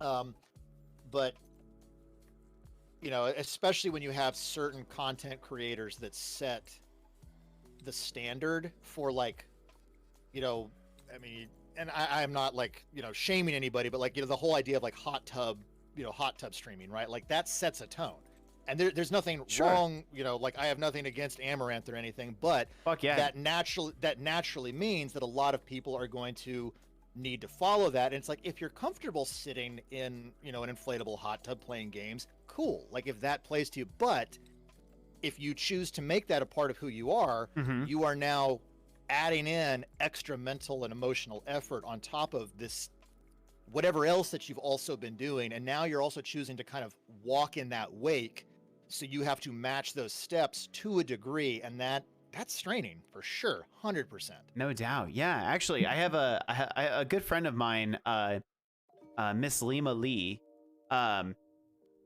So she does hot tub streaming, like a good like 80% of her streams, and like I'll go in there and I'll talk, and there's these different people that come in. Like you'll get the angry boys. You'll get the angry boys, of course. Yeah, I mean, Just that's like the you're internet. taking away my audience, and it's like, no, she's not. She's What not. audience did you have? Yes, the people who came to the hot tub stream came to it because it was there, and you like, what is your alternative? Like, Yeah, 'cause bro, like, what do you? I like, oh man, and you were over here playing what, like Einhander, and you expect people to know what the fuck that is? Like, I know what that is. I loved Einhander. It was a good game. Also, Square released a shooter. Okay, I'm in. Yeah, it was awesome. Oh man, and it's a great shmup. It's a great shmup game. Difficult though. Really difficult. Anyway, but yeah, like that, you'll get like all these different people, and that like sets like she's very aware of like what precedent this sets, of like, this is who I am, this is how my audience is going to react to me. Yeah, and I mean that's just, I think that's the performer's curse in general. I mean, people, actors and stuff like get upset about being typecast as well. Like Alec Guinness hated being Obi-Wan Kenobi because he was a Shakespearean trained like British theater actor, and the only thing anybody ever knew him for on the broad scale was being Obi-Wan Kenobi. And so like, it doesn't matter that people loved him and loved that role and like took meaning in that. That was a frustrating moment for him to be typecast. Yeah, I can imagine. I mean, there are a lot of actors that have gotten like typecast in both positive and negative ways. It was like, her name is Jennifer something. I can't remember her last name. She played. There's like 6 Jennifers in Hollywood. So. Well, no. She very specific. Like she played the sister in Ferris Bueller's Day Off, and she was very self-conscious about, like, she had been in a couple of those kind of like 80s teen movies. Yeah, and she got very sensitive as an up-and-coming like star, like, about the size of her nose. So she had a nose job, and it totally tanked. Nobody recognized her anymore. So she lost her star value. So like, there's another, and I say this as an example of like, that strain can backfire on you so hard too. Like the idea of Jennifer Grey, that's what it was. Thanks, Fletcher. But yeah, like that strain, like to blend in, to be like, oh, okay, well, now I'm getting to this point and I have to do the thing. Like, it can be the wrong thing for you too. Like, people can get to know you, and you feel like you're chasing that next stare, and that's not your stare. Yeah, that's so interesting too, because there's a total personal anecdote here is like, I feel like I've done, I usually wear my contacts a good like 98% of the time, but I've worn I've worn my glasses on one stream, and I remember going back to that, like checking out the VOD for that stream. It's fine stream, I'm my normal personality, whatever, and the only thing I could look at was my glasses. And I was just like, God, I look so weird. Oh, what is the, no. And my guess is that fucking nobody remembers me in my glasses, right? No. I mean, the one thing about any individual is like, we're the only ones who live with all of the memories of what we did in our head. Yes, absolutely. And we assume that everybody else has the same strength of memory about those things as we do. And they don't. They never do. No. But that doesn't ever stop this like stupid meat computer from being like, but what about that time? But what about this time? Man. How often do you deal with that? Oh, fuck yeah. Like, all the time. I remember so much dumb shit. I remember I was like 3 or 4. Okay. And I could tell you exactly what age if I could go look up the times on these. I'm not gonna, because it'll take too much time. But there were these 2 lines of Transformers that came out. It was the first time they released the minis, and like there was 2 sets. There was a set of 4 tiny cars, and they're like, like this big, and there were a set of 4 tiny trucks. And no, I was older than 4. I was maybe like 7, because I think my sister was born at that point. And this is timeline stuff because my mom was working on her doctorate in Austin while she was like traveling. She was traveling to Austin and it's like staying with her brother while family we were, of doctors like, at home. Yeah, just the two. So we I think we met halfway in San Antonio at my grandmother's, like, to see her. And my dad and I stopped off at Toys R Us, and we saw these 2 new lines of Transformers, and he was like, pick one. I was like, sweet, Transformers. So I get this line of Transformers. My mom shows up, and she has bought the same of the 2, the 50-50 shot. She bought the same one. Yeah. And to her, it didn't matter. Oh, of course not. Because she just took it back and exchanged it for the other one. So I ended up with both sets. Yeah. But my brain was like, I fucked up. I picked the wrong one, and now, my mom, she ruined her surprise to me, sort of thing. Yeah. That stuck with me. I remember, my dad was out of town for something, maybe months or a year later or something. And I apologized to my mom in the middle of the night because I felt so bad about that. She's like, what are you talking about? What? Oh, that's so, oh yeah. So that's an interesting point too. And even to the content creation. She just texted me and said I was not offended. It's okay. It's okay. Yeah, we have this memory of, every little thing that we've ever tiny done, right? Yeah. And obviously a lot of different things can affect that. Trauma can affect that. Any sort of big events happening. I mean, there's this thing called flashbulb memories. Mm-hmm. Right? We've all kind of dealt with that and had those types of things in our lives. 9/11 is a prime example of a flashbulb memory, right? At least here in America, most people remember exactly what was happening in that moment. I was getting ready for school, So and as the content creation goes, have you had moments after you get done recording and you're just like, oh no, what have I created? Or is there is there a point to your own kind of self-confidence of, no, I was good, I feel good about that? Or is it kind of a spectrum? I have not had anything yet that was super negative, but also I don't have a big enough audience yet to get that kind of feedback. I feel pretty confident in a lot of the stuff we do, which we kind of, we went over my whole perfectionism, shield sort of thing helps with that.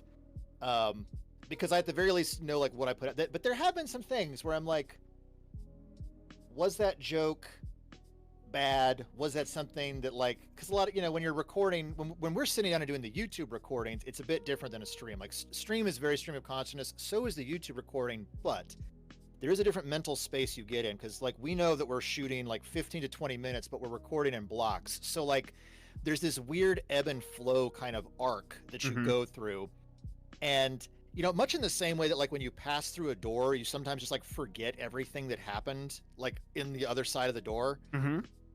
There's something about when you hit that, okay, we're done with this episode marker, we sometimes have to fight to remember what we were talking about literally seconds before. Mm-hmm. And so it's really easy to make off-the-cuff remarks or do things. And nothing we've said has ever been super bad or anything, but it's it's one of those, you just hear the way you said a thing or a voice you did, and you're like, I don't know why that came off that way. Nothing we've done has been something that couldn't just be edited. That word, edited. It's a weird one. Edited. I've always had trouble with edited. I've been having a lot of trouble with it this week in general. But yeah, it was nothing that couldn't be edited out in post. Right.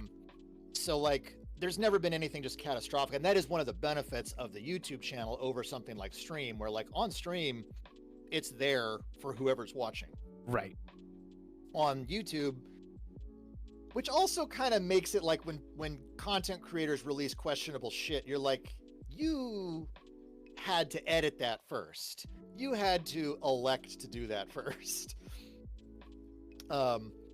So, but again, we also don't have that big a following yet. And so like, I mean, I am relatively confident in what we put out there, like in terms of like having a flashbulb, like bad thing happen. But,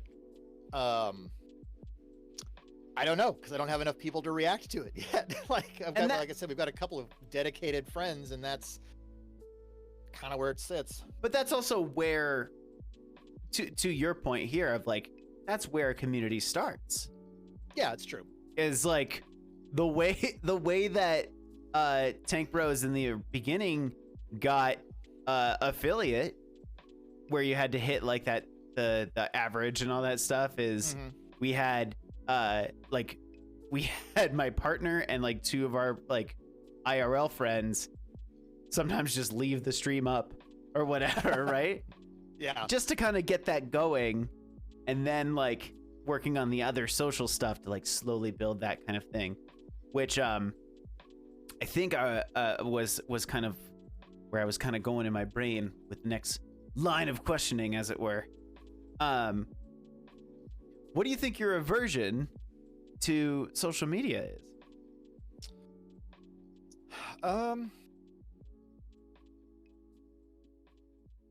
Some of it is, like I said, some of it is like self-protective and not wanting to not feeling like I have things to say. And this is a me problem, I know. Like I've had this conversation with James before where I'd be like, I don't know what I would tweet, and he would be like, you made this comment in our Discord chat like earlier today. That's a tweet. I'm like, is it? Huh. So like I have some sort of like lack of even identifying when I have a tweetable thought. Right. So that's a blind spot problem for me that like I just don't always know. I think one of the weird things about the TheCritCouch account specifically, because it is our channel's account and it's not inherently my personal account, there are things that like, I mean, I would probably mostly be following a lot of video game news and stuff on Twitter anyway.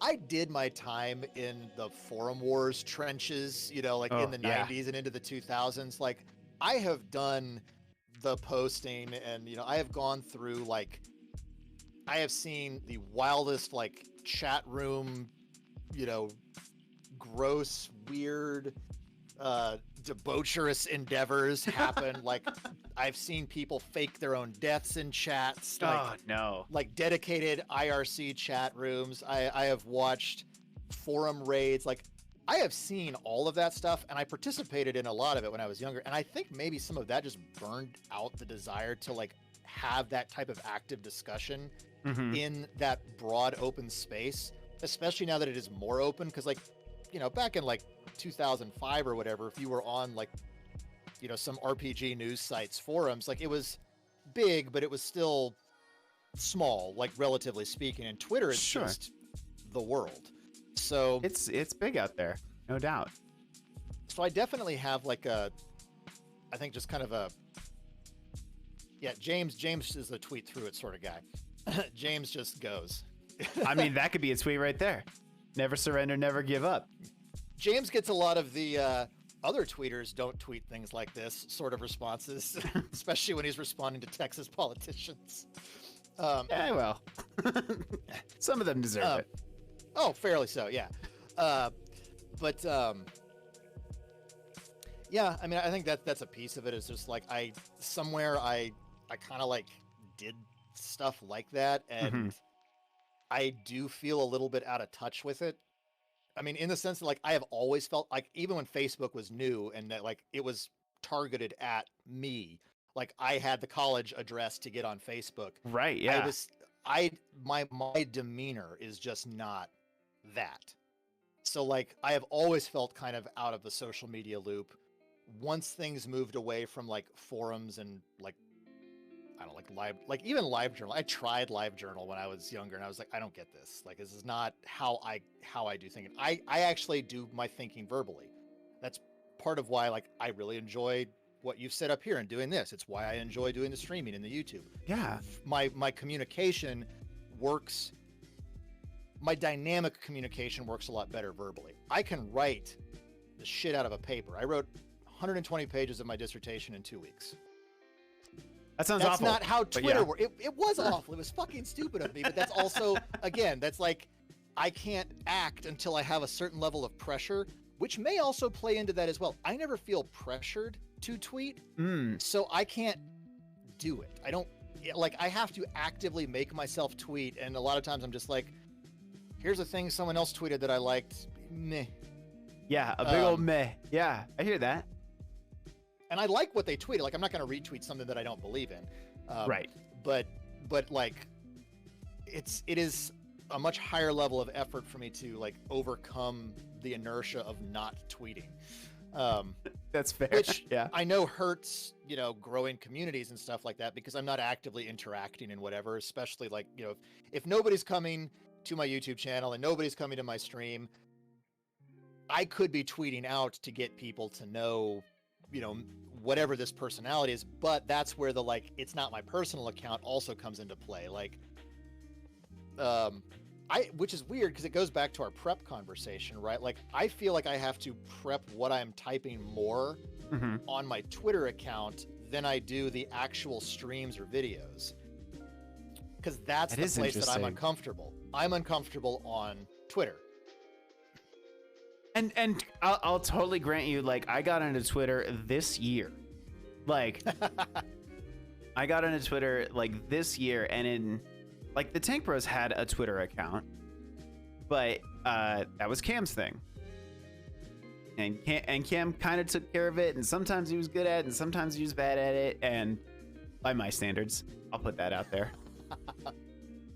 But, and it's hard to...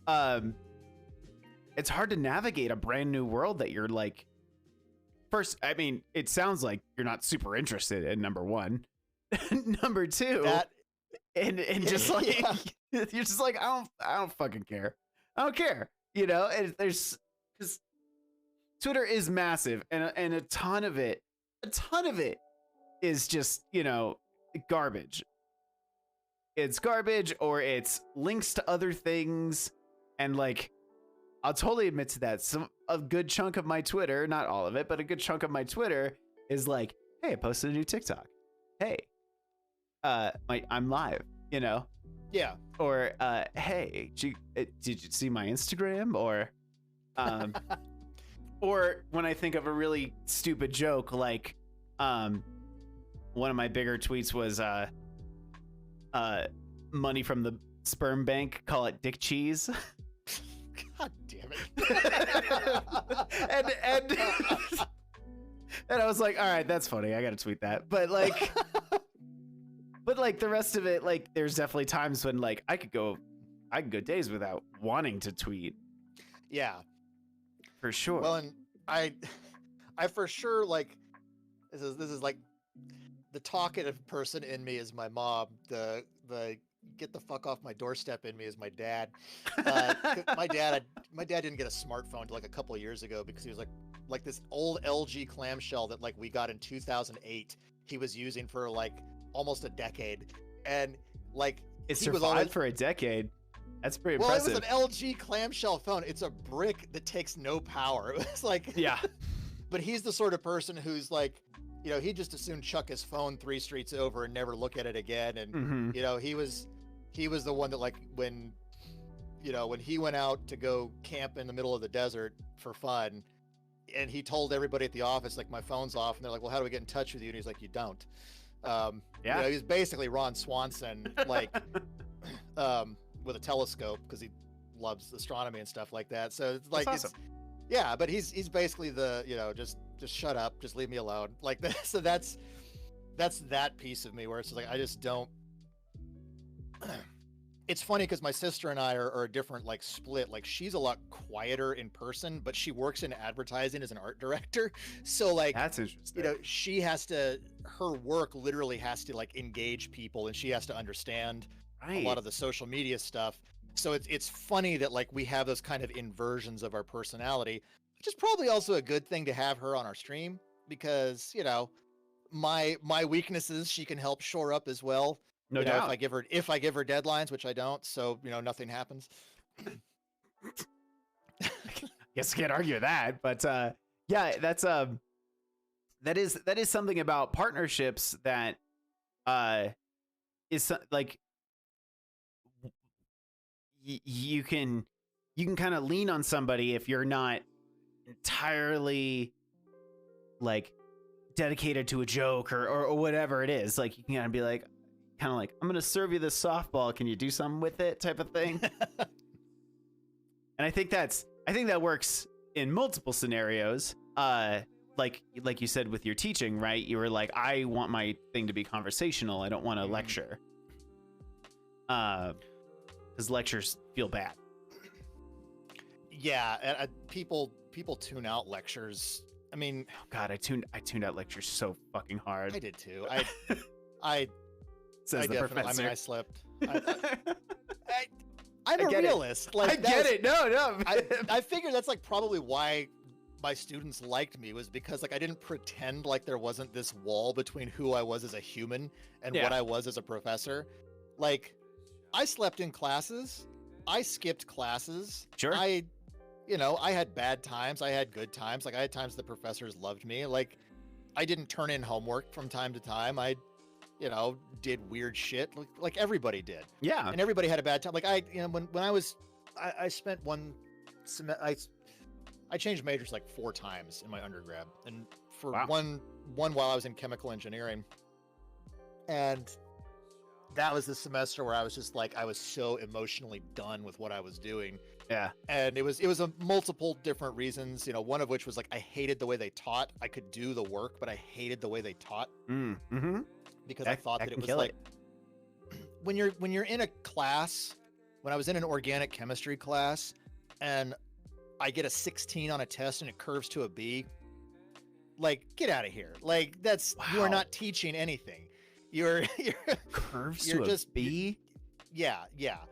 And one of the chemical engineering professors, like she did regular check-ins and I had started to cliff dive at that point, and I walked in and she was like, what happened? Because you were doing so well at the beginning of class. And I was like, this isn't for me.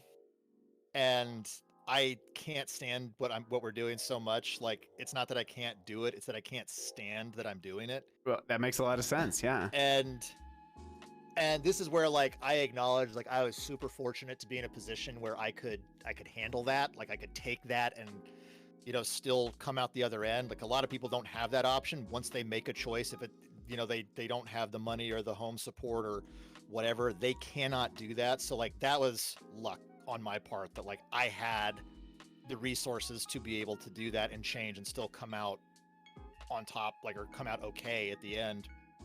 So this isn't like I never mean this story to be like a parable of like, just keep pushing through, because some people don't get that choice. But I use it as a remembrance that, like, everybody has shit that is going on. And if I am a teacher and I have been in that position, and I know that I've been in that position with my resources, with my fortune, that sort of stuff, somebody with that or less, or even more, honestly, they can have just as bad a day. So, like, yeah, let's have this be conversational. Let's keep this open, because you're going to learn more from me if you think that I respect you as a person. Well, and also understand that you are a person.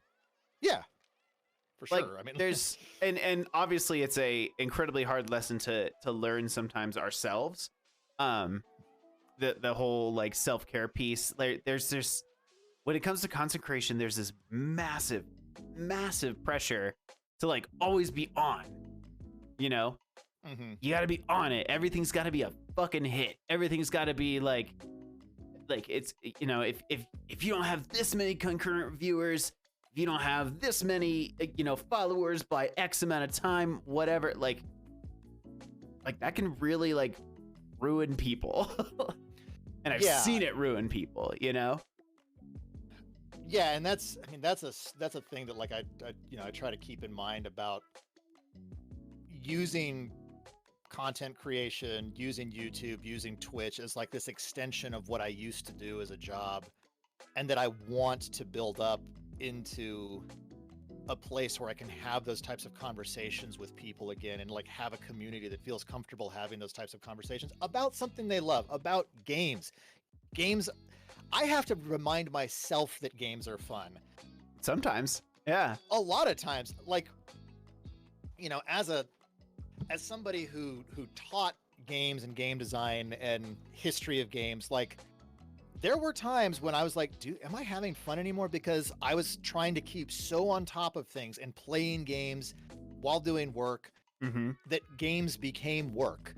So like, I understand that dynamic of like the thing you do for fun is your work. Yes. And I understood it from like before content creation. I mean, I guess, you know, to the earlier point you made of like everything is basically content creation. It's just how is it branded, really?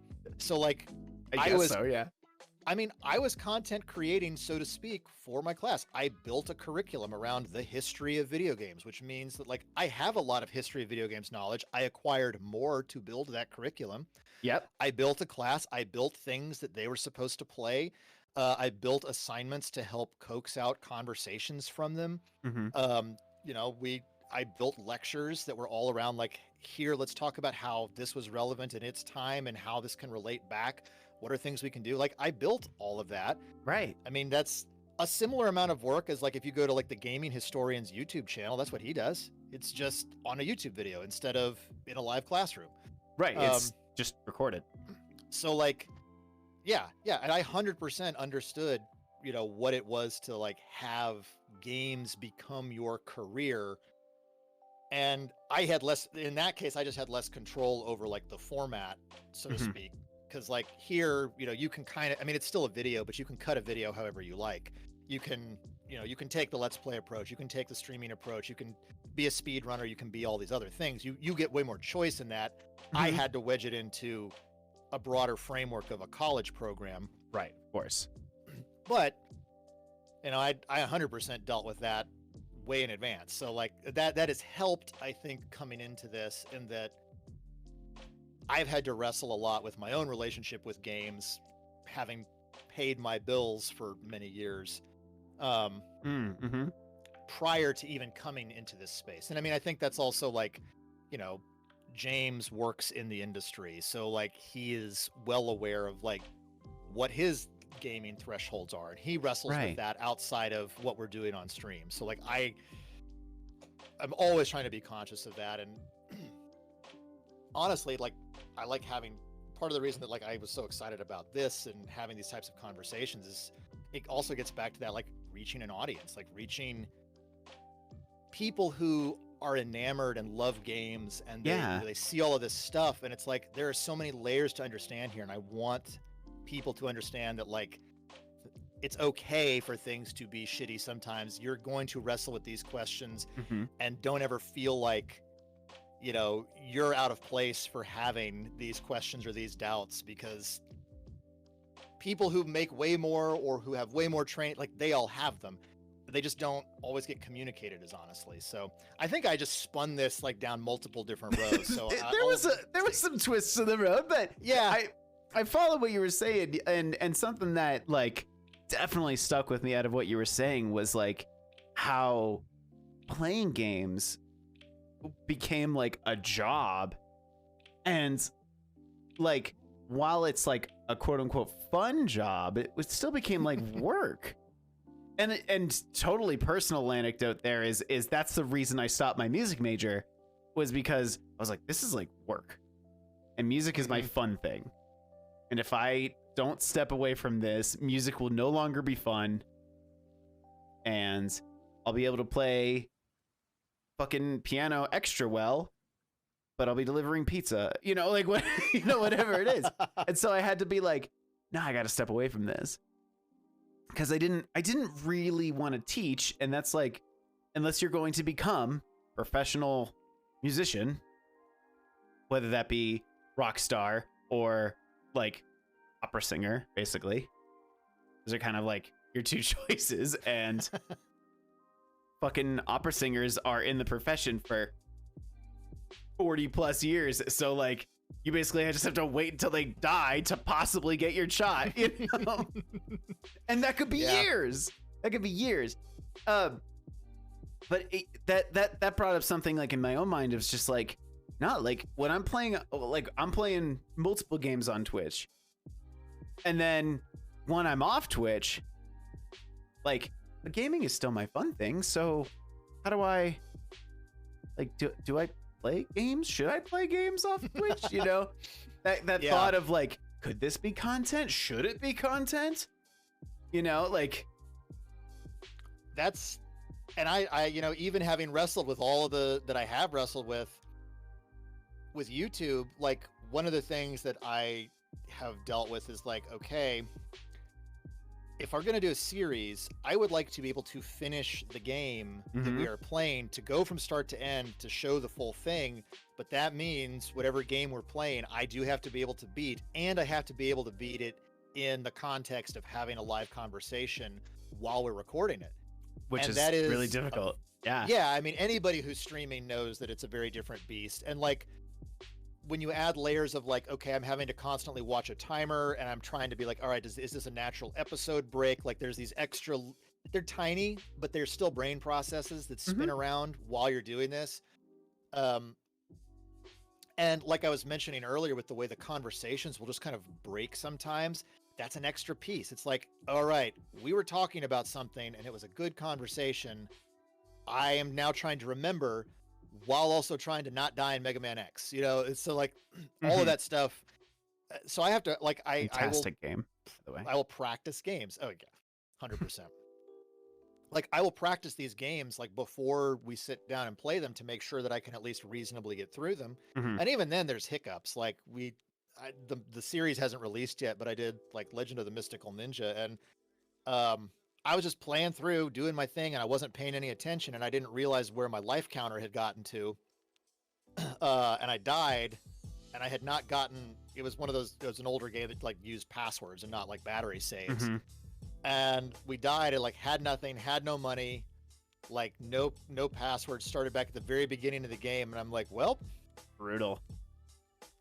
So we just like took a break, like, you know, I played back through to the point where I was at, and then Skylar came back, and, you know, we finished doing that recording at a later date. Oh my gosh. And then we did another game afterwards. So it's like, even with all the preparation that I do, that can still happen. And the further you get away from games that I'm super comfortable with finishing, the harder it is to make that level of content and keep going. And you know, there's just a higher risk of death. So like at some point we're gonna have to contend with like, what happens when we get to a series that I feel like I can't finish the game on? Yeah, or I just can't fucking beat it.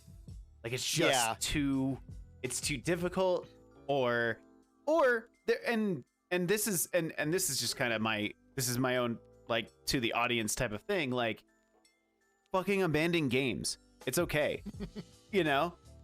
And correct me if I'm wrong, but it kind of sounds like you're saying, you're like, it's a personal preference. I really like to finish games. Yeah, and I mean, I have always kind of pushed myself to a degree in games. Like it's never been like super hard, but it was. I am pretty good at games. Like a little bit of a humble brag, but I hear you. I'm just kidding. Using myself as an example always sucks, because like you know, we were like, you know, back in Wrath of the Lich King, like 6 guild on our server to beat the heroic Lich King. Like right. I have actually on that old clamshell LG phone, I have a picture of when I had the 5th highest guitar score on Rock Band on the PSN. Like congratulations. Like I push myself to a degree in games. So that it kind of goes back to that whole perfectionism thing again, right? The like, all right, if I'm putting myself out there as somebody who is above average at games in general, then like it is a very vulnerable thing to put myself in a position where I'm not. It actually happened in the middle of that recording that we lost. I picked a level to go to too early, And it's one of those where it's like, if I hadn't been recording, I probably could have beaten this boss, but I was so underpowered for the boss, but I kept beating my head against it. And we finished the episode. And actually I can't believe I didn't think about this when you asked the question, but as a flash moment, it's so recent. I think that's the problem. Yeah. It was only a couple weeks ago that this happened.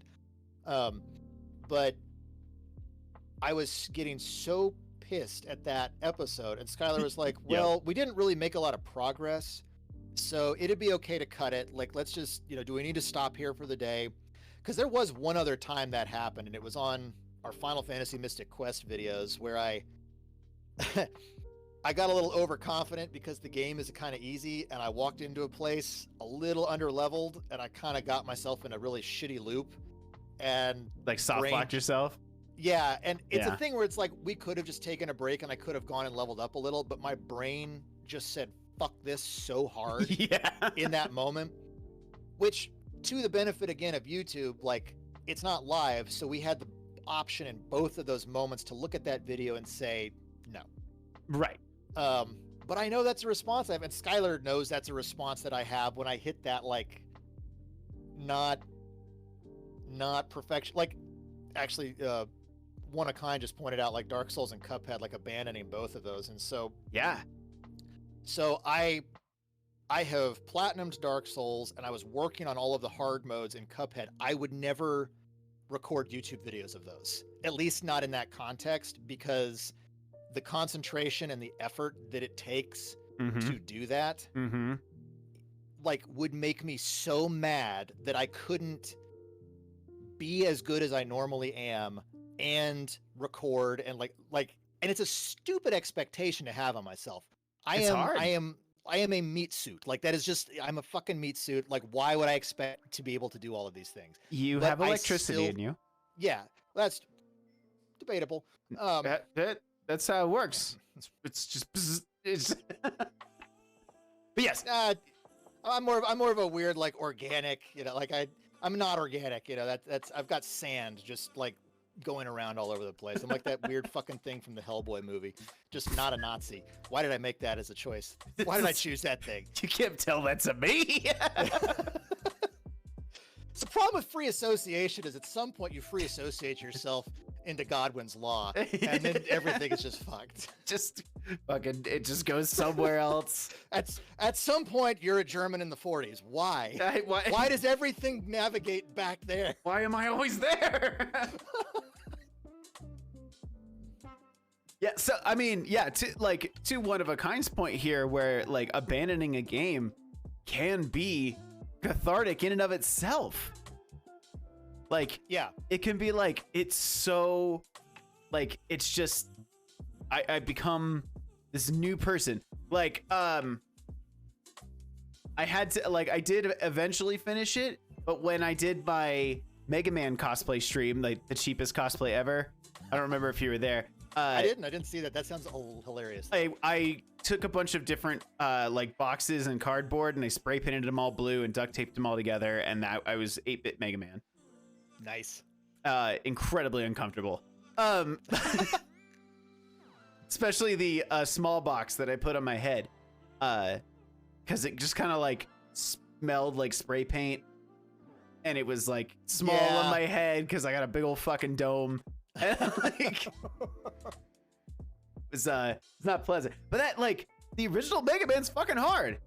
Like, and I got to this point where I was like, I'm legitimately not enjoying myself anymore. I have to stop. And I think that's something that content creators in general feel like they, like, can't do. Like, I can't stop. Oh man, I can't just stop. What if I stop, like, my community or my people are gonna be, like, disappointed that I didn't finish this really fucking hard game, Yeah.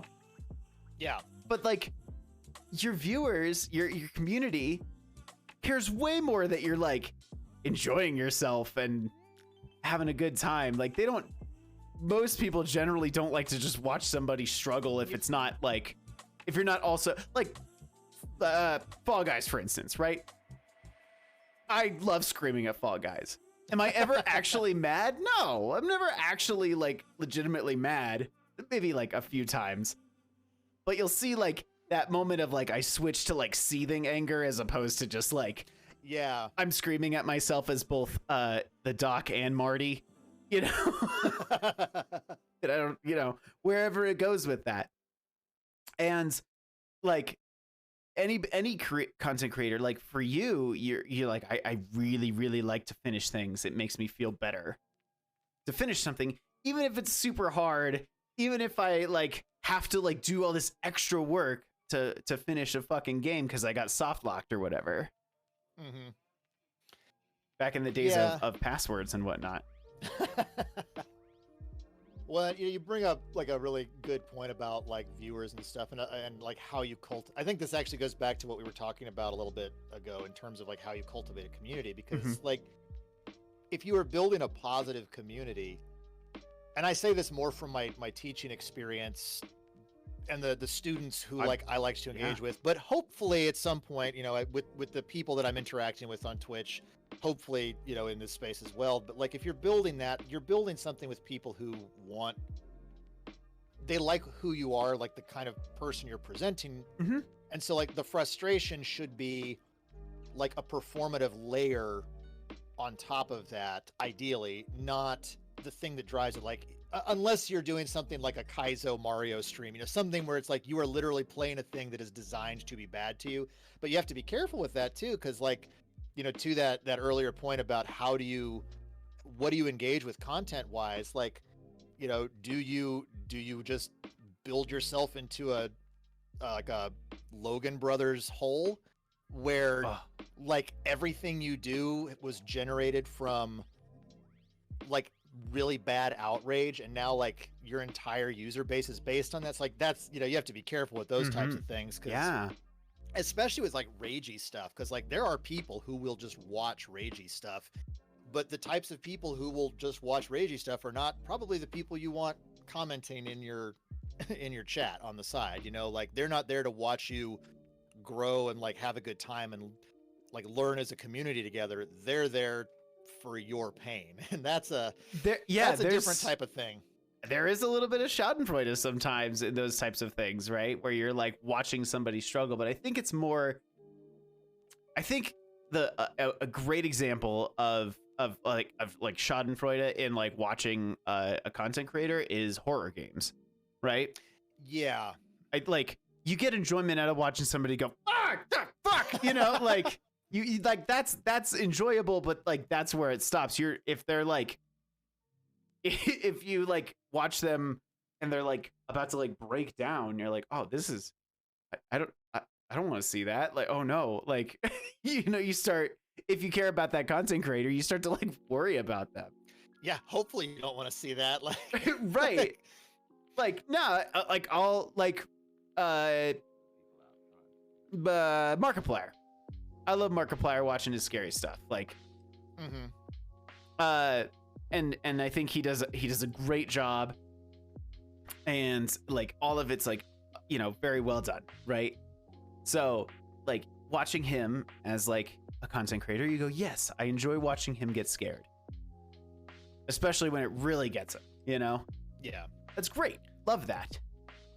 And then other times when you go, ooh, maybe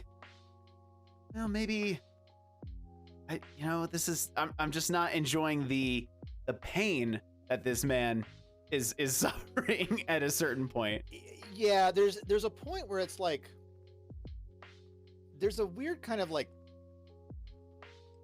tacit, almost like consent to horror games, especially, and watching somebody play a horror game, because like, and it's in the demeanor of a person. Like there's the demeanor of like, I am still having a good time and you're watching, because like horror is one of those weird things where like even the people who engage, people who watch other people that go into it, like there's the whole kind of like, what is it, like there's some sort of like neurotransmitter rush that you get as a part of that. I can't remember which one, but it's like it literally happens as a part of that process. And so like there's a weird bonding through that sort of thing. But like there's a point at which that consent of we are part of a community enjoying this sort of tense thing, but we're going to come out the other end of it together, breaches. And it's not a breach on like nobody is. It's that the nature of the consent changes once the creator starts passing into actual anxiety, like true emotional response, because then it's like everybody was in on this unspoken thing as a group, but then the person who's driving it is all of a sudden like not in on whatever the agreement is between the game and the creator, and then that sort of like, you know, that passes through to everybody else, and everyone's like, oh, we're not okay as a group here, so we've got to like, you know, cut this cord, like this needs to stop. Because like you can't have a full-on like panic attack. You don't want that to happen, right? You know, and for I think somebody who's just trying to entertain. Yeah, and I think that like you said, like there's what's the word I'm looking for? A threshold. There's like there is a line. You know, I can watch like when we were doing Tank Bros, we did this 24-hour stream, and it was fucking exhausting. But it was like it was like 4 a.m. ish, and Cam was playing what Tetris 99 or whatever it is, where like where you go against like a bunch of other people. Whatever, I think it's called Tetris 99. There's 99 or 100 people or whatever, and like it's like your success screws over other people, and then other people can like target you to screw you over. Yes. And yeah, so he was playing that and getting like we were joking, and like he would, you know, ramp up his kind of yelling a little bit to like kind of like compensate for it, but at a certain point, like I had to be like, dude, we gotta like stop this. You are crawling into unhealthy territory right now, because it was like getting to this point where like he was getting tense and stressed, and like you could just see it on his face. He wasn't having a fucking good time, but he was just like, no, like I have to beat this. And it was like, well, hold on, man. Like we really fucking don't. It's 4 a.m. We have 14 more hours to go, man. Like you can't tap out now. We cannot do this. We did 6 to 6, and we actually did like 6 to 7. It was fucking exhausting. Yeah, I've done 24 and 48 hour stay up sessions, but not like I've never had to be on, you know, like that's exhausting. It hits a wall. It hits a wall for sure. But yeah, I think there's definitely a line that you cross, or you don't want to cross, where it becomes physically and mentally like kind of painful to like watch this person go through something bad. Yeah, and that's, you know, back to those 2 failed episodes that, you know, we cut out. Like that was a piece of that. Like that was, you know, because I'm the one on the, typically when the YouTube stuff is happening, I'm the one playing. It's not that like Skylar can't, but I'm the one that grew up with like the NES and Super NES games. He didn't even really start playing games, a little bit N64, but really PS2 for him was when he truly got into it. So we're playing a bunch of stuff he's never seen before. I'm the one playing. Yeah. And he, you know, we know each other well enough. Not that I hide it when I'm getting frustrated all that much, but you know, he knows how to like say, hey, do we need to take a break here? If I'm not having a good time, he's not having a good time. No. Cause like it's, you know, it's that threshold again. Like it's that level of like watching me fuck up can be funny as long as I think it's funny. You know, thank you. Yes. That is exactly how I feel about Fall Guys. As long as I'm having a good time, all y'all should be having a good time as well. And I think that's extra apparent for you when you work with like a partner or multiple partners, I guess, in some scenarios where it's like, yeah, like we don't want to like bring down each other if one of us is just getting absolutely just fucking just raged out to like a point where it's just like, this isn't like Michael, man, like I hit stop, like we have to stop. Yeah. You know? You know, there's actually I'm thinking about this now. There's a really interesting split between Twitch and YouTube for me, because with YouTube, because these are, to the point of like, oh, well, you can be safer with it because you get to say, yes, this is a good episode. There's also more pressure to not have lots of bad episodes, because then that's a lot of work you have to do again. With Twitch, because there's 4 of us, if something's going badly, we all have a rapport with one another enough that it almost doesn't matter if something's going badly, because one of my old students was watching our channel, and he was like, man, I really like y'all because you just kind of have a podcast vibe between all of you, which I really appreciated that comment, because that's kind of what we're going for. Is like, we're playing a game, but there's a lot of discussion and a lot of different perspectives that come from the different angles of the game industry and stuff like that. And I was playing this old Super Nintendo game called Evo Search for Eden.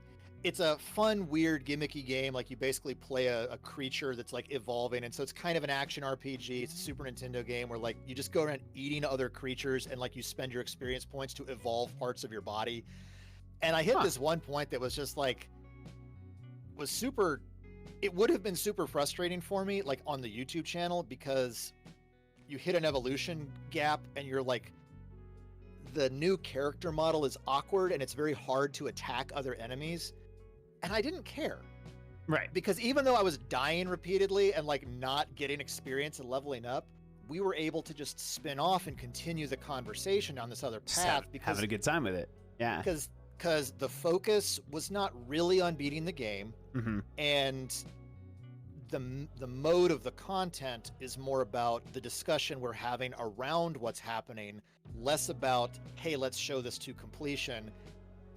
Also helps that, it's not like a thing that I have to go back and edit later to like put out as an episode. So it's a really interesting split to deal with between those two spaces. The frustration points are a lot different. Yes. I would agree with that. And I have more questions, but I do need to use the restroom, and I think for sure we've been going about a little over 2 hours, so I think now's a solid time for a break real quick. But we will be back, and at the end we'll also do a more kind of open Q&A portion here, to where you can ask both Michael and I questions, or just Michael or just me. It doesn't really matter to those in the chat. You can ask each other questions. That'd be I mean, because it will just fucking spin off each other, but like yeah, you know what I'm talking about. But we'll be back in like 3-4 minutes. I just got to use the restroom, and why don't you get yourself a little snack, huh? Get yourself a little snack. Fuel up. Get G Fuel. No, I'm kidding. Don't do that. Maybe don't do that. Yeah. Maybe don't do that. They're not the greatest. Just regular fuel. Like, that's straight kerosene. Yeah, like diesel. Just.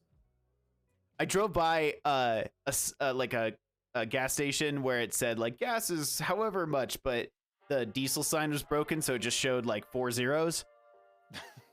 And I was like, I'm fueling my car up with diesel, and it'll explode, but like that's a good your deal. Engine will be fucking toast. That's a good deal right engine, there. But yeah, totally good. All right, y'all. We'll be back in just a few. Yep. Don't go anywhere.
back. Okay.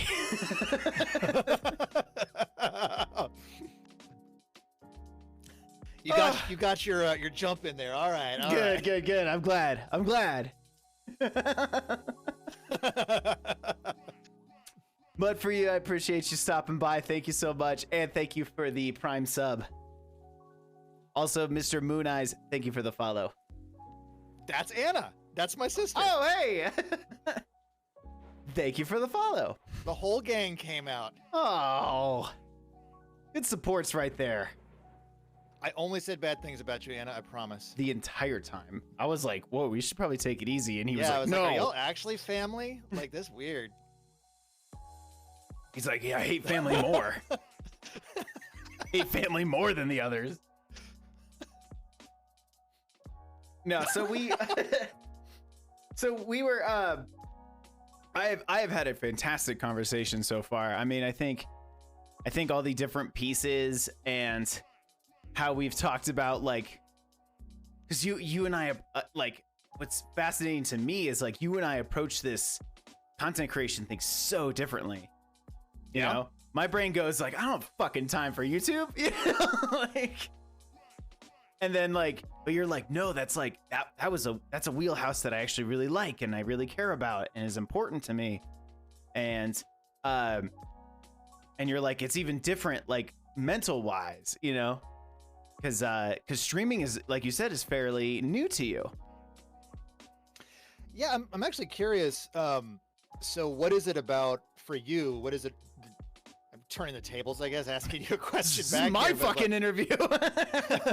No, go ahead. Well, but I am interested in this because you know, YouTube, especially because I think we both come from at least some sort of a similar background. Like, I know you're a big fan of Game Grumps, as we talked about. And so like they're kind of starting breakout internet format, if you don't count, like Aaron's previous history as right, a little unfair, but yeah, I hear you. yeah, the like Metal Gear awesome stuff, that whole history. No, Metal Gear.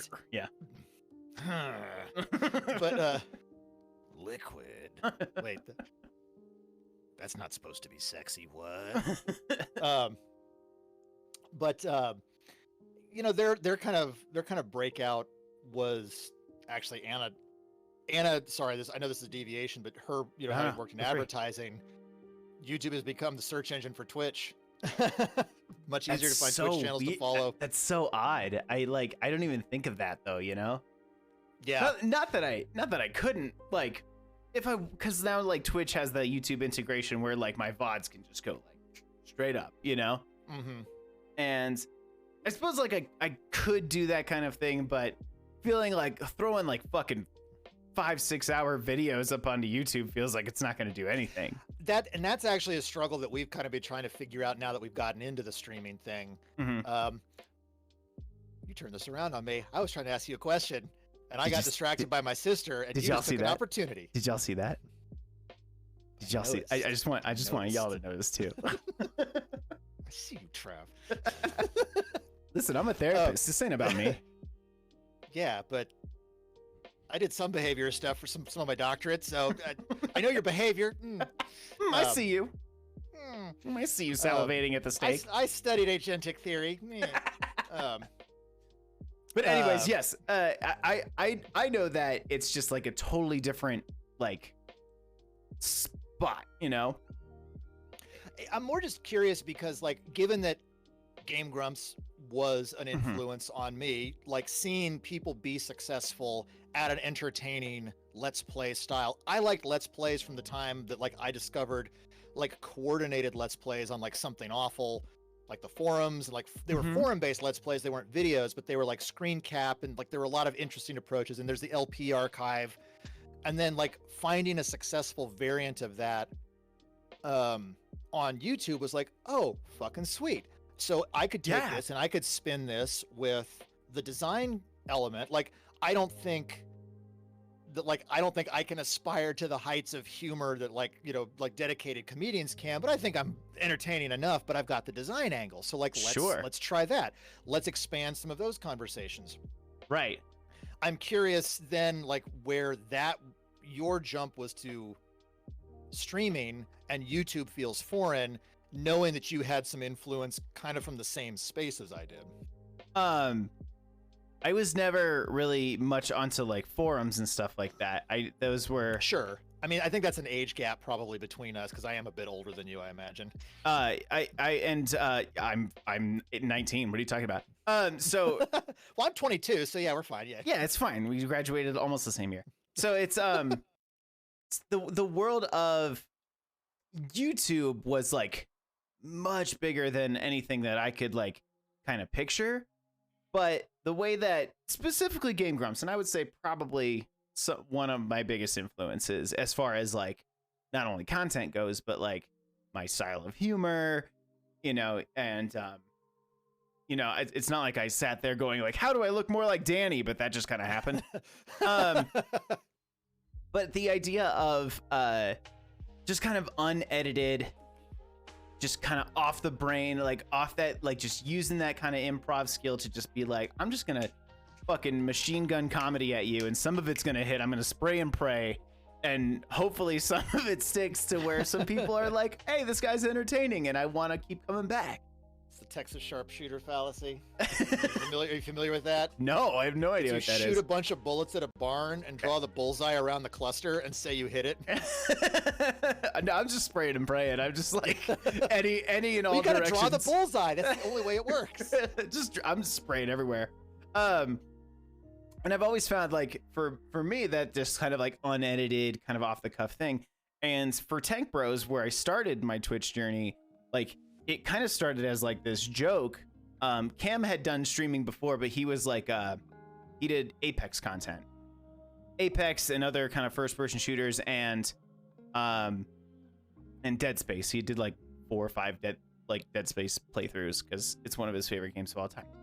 So like that was kind of his content, and it was less about the comedy. It was more about like exploring a game together and whatever, this, that, and the other thing. And the way that we did it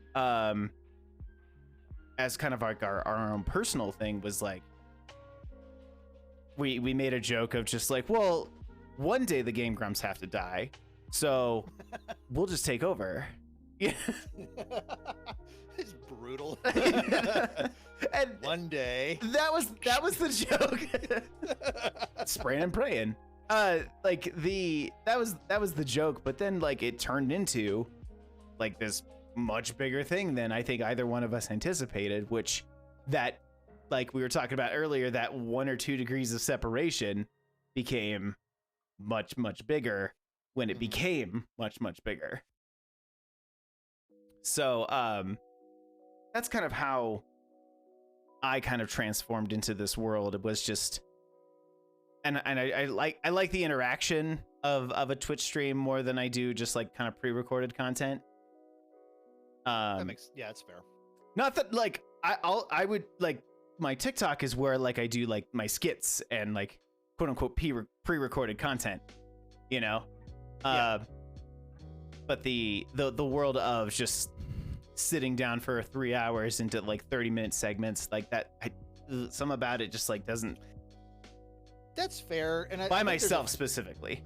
No, but I understand that because there's a format difference, like, and kind of knowing the perspective you kind of came at it from, because like I care about the audience as well, but I also look at it. I mean, some of it is again like bit of an age gap in terms of like I was more used to formalized media just growing up, so like the idea of episodic delivery and stuff really appealed to me just from I grew up with it. Totally. You know, like I was born in 1983, so like I didn't really have good internet till I got to college, so like everything was still episodic. Right. And even then it was like, okay, I've got, a T1 line in my dorm. I'm going to download episodes of things. Like YouTube wasn't even a thing yet. So, right. Streaming was not a thing. Yeah. So YouTube wasn't a thing, and streaming was definitely not. Like Netflix still only mailed shit to you, right? So like, so I think like just the episodic nature of that appeals to me in terms of like delivering chunks of content. And also I was thinking about it in terms of my own consumption of content, which was I would rewatch. And this is a very personal thing too, in terms of totally to your point about like it's a personal thing for you, like I am the sort of person who like I rewatch the same things a lot, like a lot. Like when I was in high school, like I was up late on the weekends and stuff, like, and I was, on dial-up because I could only get on dial-up after 10 p.m. because phone line. I would just like rewind the same cassette over and over again and watch the same movie over and over again in the background because that was just like what I did. And so There's comfort in that. yeah, there is. And like also I really like the Addams Family. So It's a great movie. That works. Yeah. But so like my consumption of Let's Play video content operated in that vein as well. It's like, and so when there's a giant body of that, I was like, oh, this is super exciting because I can just watch through lots of different games and hear lots of different jokes. And if I find a series I like, I can then go back and do this. And so that piece of it appeals to me. And then I think that's also like if I'm going to be putting pieces of design discussion and other discussions in games as it relates to that game, it feels good for me to have that content packaged in such a way that somebody else could access it like that. But I do recognize that might be too unique to me, maybe to some capacity. Like I might be, from an audience perspective, better served doing more formal video essays or something like that. But then that starts turning into like the effort to output ratio and like how much time can I really dedicate to do a video essay, which is where streaming and podcasting we had always talked about doing podcast content, and we still want to do maybe a more formal podcast as opposed to our streams, which are off the cuff. Yes. So, I mean, something kind of like this, but released not as a stream necessarily. Like, we would sit down with a topic that is very targeted and we don't jump all over the place. And so like, yeah, that would still kind of fulfill that like repository of information need that I have, while also being more accessible, I think, because if you come to a podcast, you expect to listen to a podcast. That's generally not the same yes. Theoretically, I mean, I guess you could listen to it for other reasons, but I'm not sure if we're rated. Do we have 18 plus in the? I'm not sure we can talk about those here.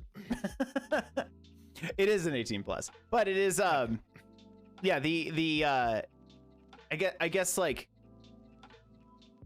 you said, like you want to make content that you would also consume to a degree. Yeah, to a degree, of course. Like in like I don't think that means you sit there and be like, I'm gonna watch this episode of the Crit Couch again. I'm just gonna record myself eating dinner. Yeah.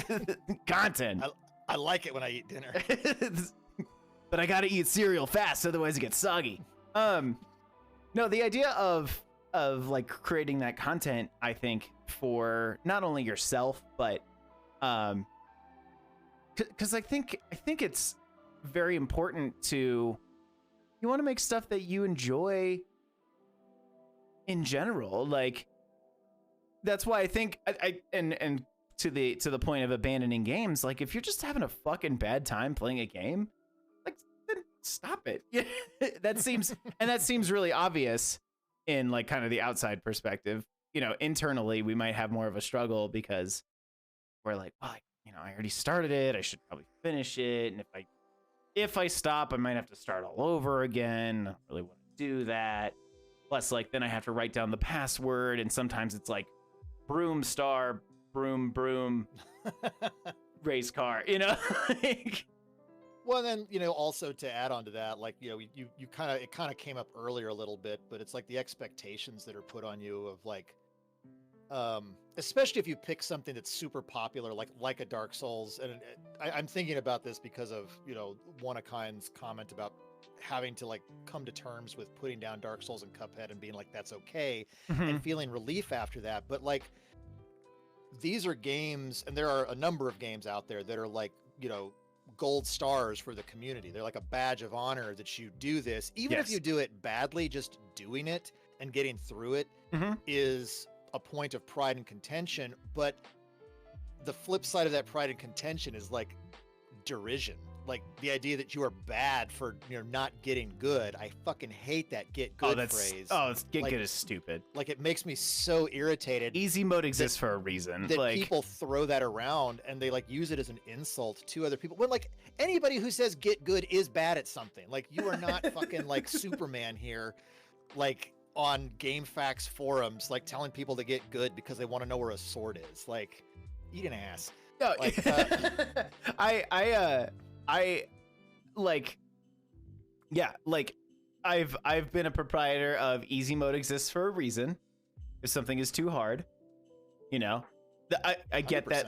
I get that Bloodborne and Dark Souls and Cuphead like don't have easy modes. But I do understand like the like people. You don't have to like. As far as the world of gaming content goes, you don't have to be like this fucking perfect speedrunner. You don't have to be that. Like, you can just play a game because you fucking like it. Yeah, that's a reason. That's a big reason I picked Link to the Past recently. It's like I like that game, and it's probably been fucking 15, 20 years since I've actually like sat down and played it. So like, let's do it. So why not like jump back into it? It's a classic. I also know people like it. And what happens is inevitably there's always like one speedrunner who comes in and they're like, "Are you not speedrunning this?" I'm like, "No." And they're like, "Okay, bye." I don't want you here. Like if that's your attitude, I don't want to play in a way that's gonna make you stick around. Like you're gonna watch me be a dick the whole time for not speedrunning. Well, like that person's gonna get mad because I specifically was like, "Oh god, I can't stand this beeping," and I ran straight into that cactus. Yeah. And they're gonna be like, "Oh, why'd you do that?" That is valid. Like if you're not going for like a no deaths run, like I have killed myself in games just to get back to the entrance because I didn't want to walk. It wasn't even that I couldn't or that I was weak. I just didn't want to walk back to the entrance. So I'm like, eh. That's a thing that works very well in Bloodborne and Dark Souls and things like that. Just you don't care about losing your souls. Just yeah. If you don't have that many souls to begin with, whatever.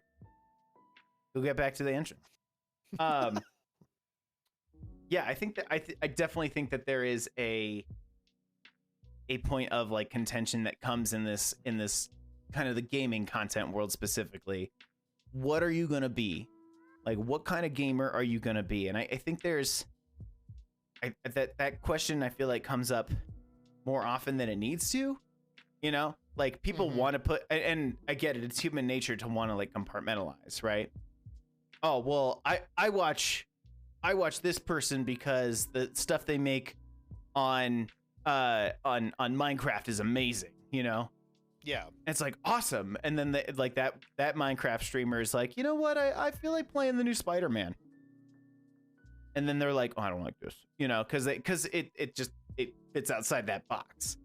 I only want to watch you slowly build your amazing Minecraft thing, but also at some point you are still just building a large structure in Minecraft. And it's like, is it that bad to take a break from watching somebody, day after day after day build a big Minecraft structure to like swing around as Spider-Man? Like did you? They didn't take away I flipped the big redstone switch and now I can play Game Boy inside. Yeah, isn't that crazy? It's wild to me. Yeah, computers and computers and computers. It's we're getting a little too Christopher Nolan with our game development. I'm not okay with this. There's a reason I say please to Alexa, I'm just making sure, but yeah, people want to compartmentalize a lot. One of the interesting things about gaming as a media platform, and this is something that we used to talk about, just it gets talked about in game studies a lot, but it's the idea that like in most other forms of media in general, formats, you tend to just be the observer. Like your level of engagement stops at the screen or the speaker, and anything that happens around that is discussion or analysis of that. Now, this isn't if you're a creator. Like if you play music, obviously you're engaging with the act of creation, but we're not talking about that. We're just talking about like receiving the media. That Right. games, the only way to receive games is to act within them. So Okay. that's the constant fight inside a game world, is that there are all other forms of media, art, music, writing, and all kinds of visual arts, so like everything from just like still lifing to animation to 3D modeling, sculpture, all of that stuff. Videography, all that stuff. Yeah. Yeah. So you have to earn your way through the art. Even the easiest game, you still have to put in the time, have whatever the minimum thresholds of dexterity and interaction are to see the entirety of experience. And I mean, until like Let's Plays and stuff came around, that was kind of just generally true. It is still, from that like academic studies perspective, it's still kind of there, because if you take the game as an entire object, then it's not just the story of the game, it's the act of playing the game. Like Last of Us 2 is a great example for me personally. I cannot stand stealth games. I have to wait around too goddamn much. Fair enough. Okay. And so it's like the best stealth game is still so slow and tedious to me. And Last of Us 2 just felt grueling to play, but the story was outstanding. And in a way, the fact that I hated playing it so much made the story stronger to me, because they're supposed to be having a miserable journey. And like, So this wasn't like a game where I didn't hate the gameplay so much that like I was that you couldn't play angry at myself. Like this was not that level. This was just like, man, I really don't like this. I think this is kind of bullshit, but I know I can get through it. It's just not that fun for me. But that is a really fascinating example for me, because it amplified the tension that they were feeling in the story. Because again, they're supposed to be having a miserable time. So like, you can't have that moment if games, like if you're not playing the game. You can watch somebody maybe have that moment, but you can't personally feel that moment if you're not playing the game, in the same way that like, if you listen to a piece of music, you are absorbing that piece of music in the only way that music is transmitted. So like, that action component of games, the idea that you have to actually earn your way through the whole experience, changes the way people interact with it. And ironically, I see a lot of the same attitudes about like, pick what you are and be good. I see those exact same attitudes in like bodybuilding and strongman TikTok and those communities. They act the exact same way about people who don't lift right, or who lift in ways that they disagree with. And they get just as angry about like, oh, sumo isn't a real deadlift. And like, I know this might be just like, this might be like foreign to people who don't work out, but it's like, if somebody is deadlifting like, or sumoing like 600 or 700 pounds, I don't really care if it's not your idea of the correct form. Right. Because the only time your correct form matters is if they are competing to lift the correct form. They still picked up 700 goddamn pounds. I can't do that. Yeah, so it's like, but I see that same level of anger about stuff with games, and that common thread of like, the fact that you can act in the space and you can exert your identity in the space changes the way people seem to interact with that. I don't really have anywhere else to go with that, I don't think, but I thought that was kind of an interesting, like it's unhealthy, and I don't want to like cultivate that ever. No, and I think that's something to be said for the in specifically the gaming community of that whole get good thing, or gets good, as it were, right? GITGUD, get good. And I think there's something to be said for like where certain people's levels are at. There's like, of course there's going to be people who are fucking incredible at these games, right? Of course. And like that's awesome for you.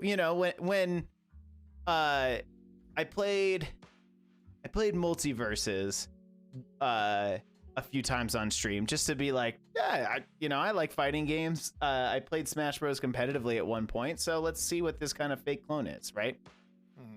Mhm. It's okay. It's fine. It's a free game, so it's hard to be like, but I had somebody come in and they were like, yeah, so like I have like this many hours on the game and like, you could do these, that, and the other thing. And I was kind of like, listen, man, I think it's awesome that you have, first of all, that much free time to dump into a game. And, but I'm just here on stream and I'm playing a game because I used to be a Smash Bros. Guy. And well, there's so many that's games pretty out there much too. fucking it too. like there's thousands of games out there. Like, Mhm. why would you jump into any one random thing and just expect somebody to be in there being the supreme player? Well, imagine being an expert in like under 3 hours of a fucking game, right? Yeah, like, yeah, it's all dick waving, it's all just... I think there is like, like you can translate some skills from other games. Like there's no doubt that Yeah, I'd probably 100%. use some Smash Brain when I was playing Multiverses or Brawlhalla or any of those like kind of Smash clones, right? Like, of course, I probably used like a little bit of Smash Brain because it's like, oh yeah, I kind of get how angles work and, when to kind of go toward the middle of the stage versus the edges and how to edge guard. Yeah, I mean, it's tactics, but then like the tactics get changed by the specifics of the mechanics in the system. And so like at that point, how much time are you going to spend learning like what the exact timings are? It's like it's fighting games, for instance, like, they are so frame perfect, but like you need to understand the animation frame. So like you're not just understanding the machine, you're understanding the art. Like, what are the indicators within the art? Like there's a level of absorption that just takes time. Mm-hmm. And the more, I mean, like with anything, like the more you specialize in one thing, the harder it is to move outside. It's why people who are like good at, like at a professional level, like Evo level, Mm-hmm. there aren't that many people that are good at like multiple fighting games. It is unusual for somebody. I think that's one of the reasons Sonic Fox stuck out, if I remember right, because like he's actually good at multiple different fighting games at a high level. And that's weird because like you have to spend so much. It's like, Yes. it's like, being good at football and basketball and base. Like these sports are made for different body types, let alone like all of the different specifics of the physics involved. So like just because you're a good athlete, like just because you can run track doesn't mean you can play line, doesn't mean you can Primetime, Deion Sanders, hello. So just because you can. I mean, Bo knows. Like, Michael I mean, Jordan. like yeah, his phenomenal golf career where he was top of the world. And his baseball career as well. Mm-hmm. And Deion's baseball career when he was literally playing both sports at the same time. That was nuts. That's nuts. I don't know how you could put your body through that, but yeah, whatever. I mean, it's just the assumptions that gamers come in like because they're kind of just stomping and like letting the world know they're there is it's not helpful. I think there's like and I try and talk to those people like, hey man, like that's awesome that you have like that dedication to a game and like or they're like, oh yeah, like my personal best for this game that can take 15-20 hours is I did in about 2.5, and it's like, wow man, that's really impressive. Like kind of laps, but that's really all you're gonna get from me. Like that's about it. Like because I'm not personally super impressed by speedruns. I kind of go like, wow, yeah, no, that's cool. It's cool that they know the game so well. Game's done quick, Yeah, I love their thing mostly just because like every sub and bit and everything it's all charity. Like, oh yeah, that's great. Like I think that's awesome. There's also a difference between appreciating something and like feeling inspired by something, right? Like, Mm-hmm. like because of my my game development background, like I understand how impressive it is when a speedrunner, like I understand on the functional level how crazy it is when a speedrunner does something nutty. Like people can look at that and see that they've done something impressive, but there's a weird removedness from it. Like a good kind of example of like something that's digestible for people is there was that moment years and years ago at an Evo tournament where Daigo like blocked every single one of Chun-Li's kicks with a sliver. I remember of this. health Yeah, left, I've and seen then that. turned around and wins, and like everybody loses their shit. You can show that video to anybody who's probably to some people who just are aware of Street Fighter, but especially to anybody who has played Street Fighter. You can show that video to them and they'll be like, holy shit, that's awesome, because like you can connect like the abstraction Yeah. of like blocking a kick isn't so far that like everybody can see that that's an impressive moment. When Right. people like corner glitch in Mario like through a pipe, it doesn't matter how impressive it is to pull that off. Like if it's a 1 in a million glitch, most people won't understand that, so they don't know whether they should be hyped or not. It just looks like random shit happening in a game because there's a literacy gap in between. Sure, that makes like, sense. regular play and intense play. So so there's nothing wrong with like not feeling inspired by these moments, but like that's why I say there's a difference between like feeling an emotional resonance with that and just respecting that it's cool and it's not your thing. Like Yeah. you can respect it and you don't have to be like impressed by it because it doesn't resonate with you, and there's nothing wrong with that. But you know, these conversations very often take it the direction of like, oh, you're not, you know, you're not fucking floored by this, what's wrong with you? Or you're not doing things like this, like what's wrong with you? And it's like that's just not your literacy area. It's like not where you want to get good. Sure, yeah. Damn it, I meant that in not the I know what you meant. Dark Souls ruined everything. Everything. Way to go, any sort of Soulsborne game. Dark Souls is a great game. I loved it. I think they're great. They're great if you want a challenge. If you do not want a challenge, you will not enjoy that game. And I platinumed the original. I platinumed Elden Ring, and I kind of got tired of them, honestly. Like I got to Dark Souls 3, and I was like, fine. See, and this is kind of last point before we jump into Q&A here. Not like this entire fucking stream hasn't been Q&A. But I really liked, and this is my total illiteracy in game design area, but the way that you do Bloodborne differently than Dark Souls is like Bloodborne like rewards aggression versus like Dark Souls, which is like sit there, wait, parry, attack, you know, dodge. Even aggression parry, is slow. And yeah, but in Bloodborne, they're like, you fucking get in there. That's how you heal, you know? They're like, they literally, the only shield in the game is a joke. Like, and they specifically it's a even plank of wood. Yeah. Yeah, and on the text, they're basically like, this is useless. Yeah. For, you know, yeah. So yeah, I did appreciate that. And that's what I liked playing about Bloodborne more than the Dark Souls and Elden Ring games. It's like, no, I like being aggressive with this, and you can't be as aggressive in Elden Ring, and you have to be more dodgy. No, let me get the fuck in there and get out like 6 hits out, and then fucking, you know, I love that. Let me get greedy. Yes. Because sometimes the way to win in Bloodborne is to get greedy and just, you know. Yeah.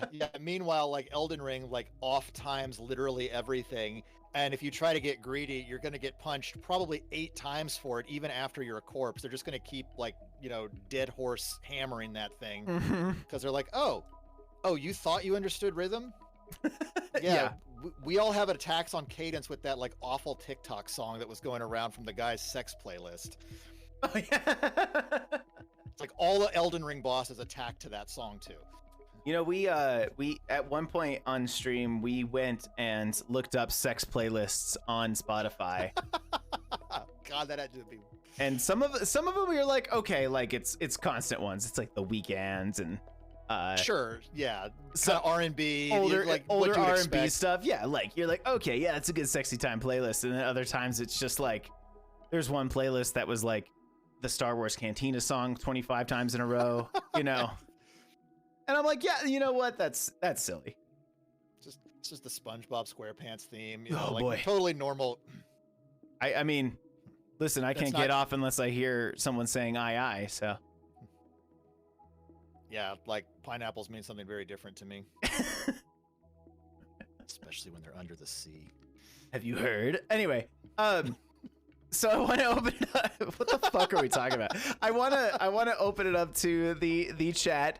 If anybody has any sort of specific questions related to anything we've talked about, Michael has a huge fucking knowledge of game design and on all those things. So, like, if you have any sorts of questions around those, I would definitely ask them, because I'm sure there's even more knowledge that's in there that we didn't even get to today.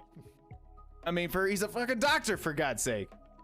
He's not about to stand up on a plane if they're like, is there a doctor? No, like I'm a doctor, like Dr. Pepper is a doctor, so it's.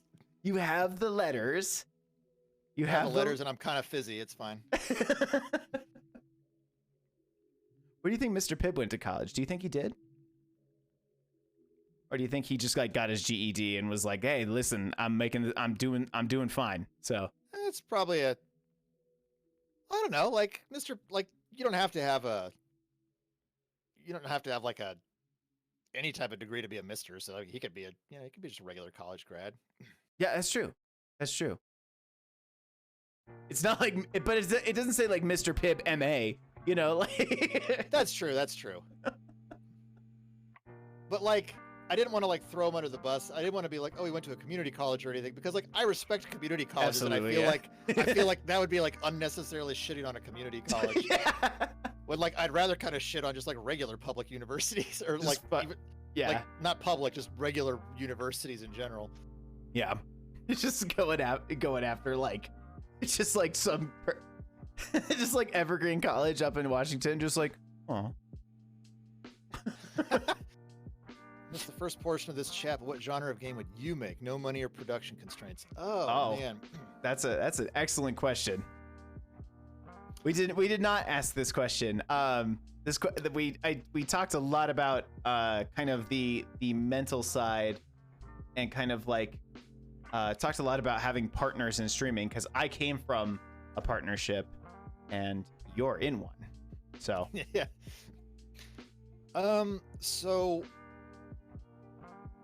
one of like my kind of sleeper hit games for me that came out was the second Ni no Kuni, specifically because like I like action RPGs.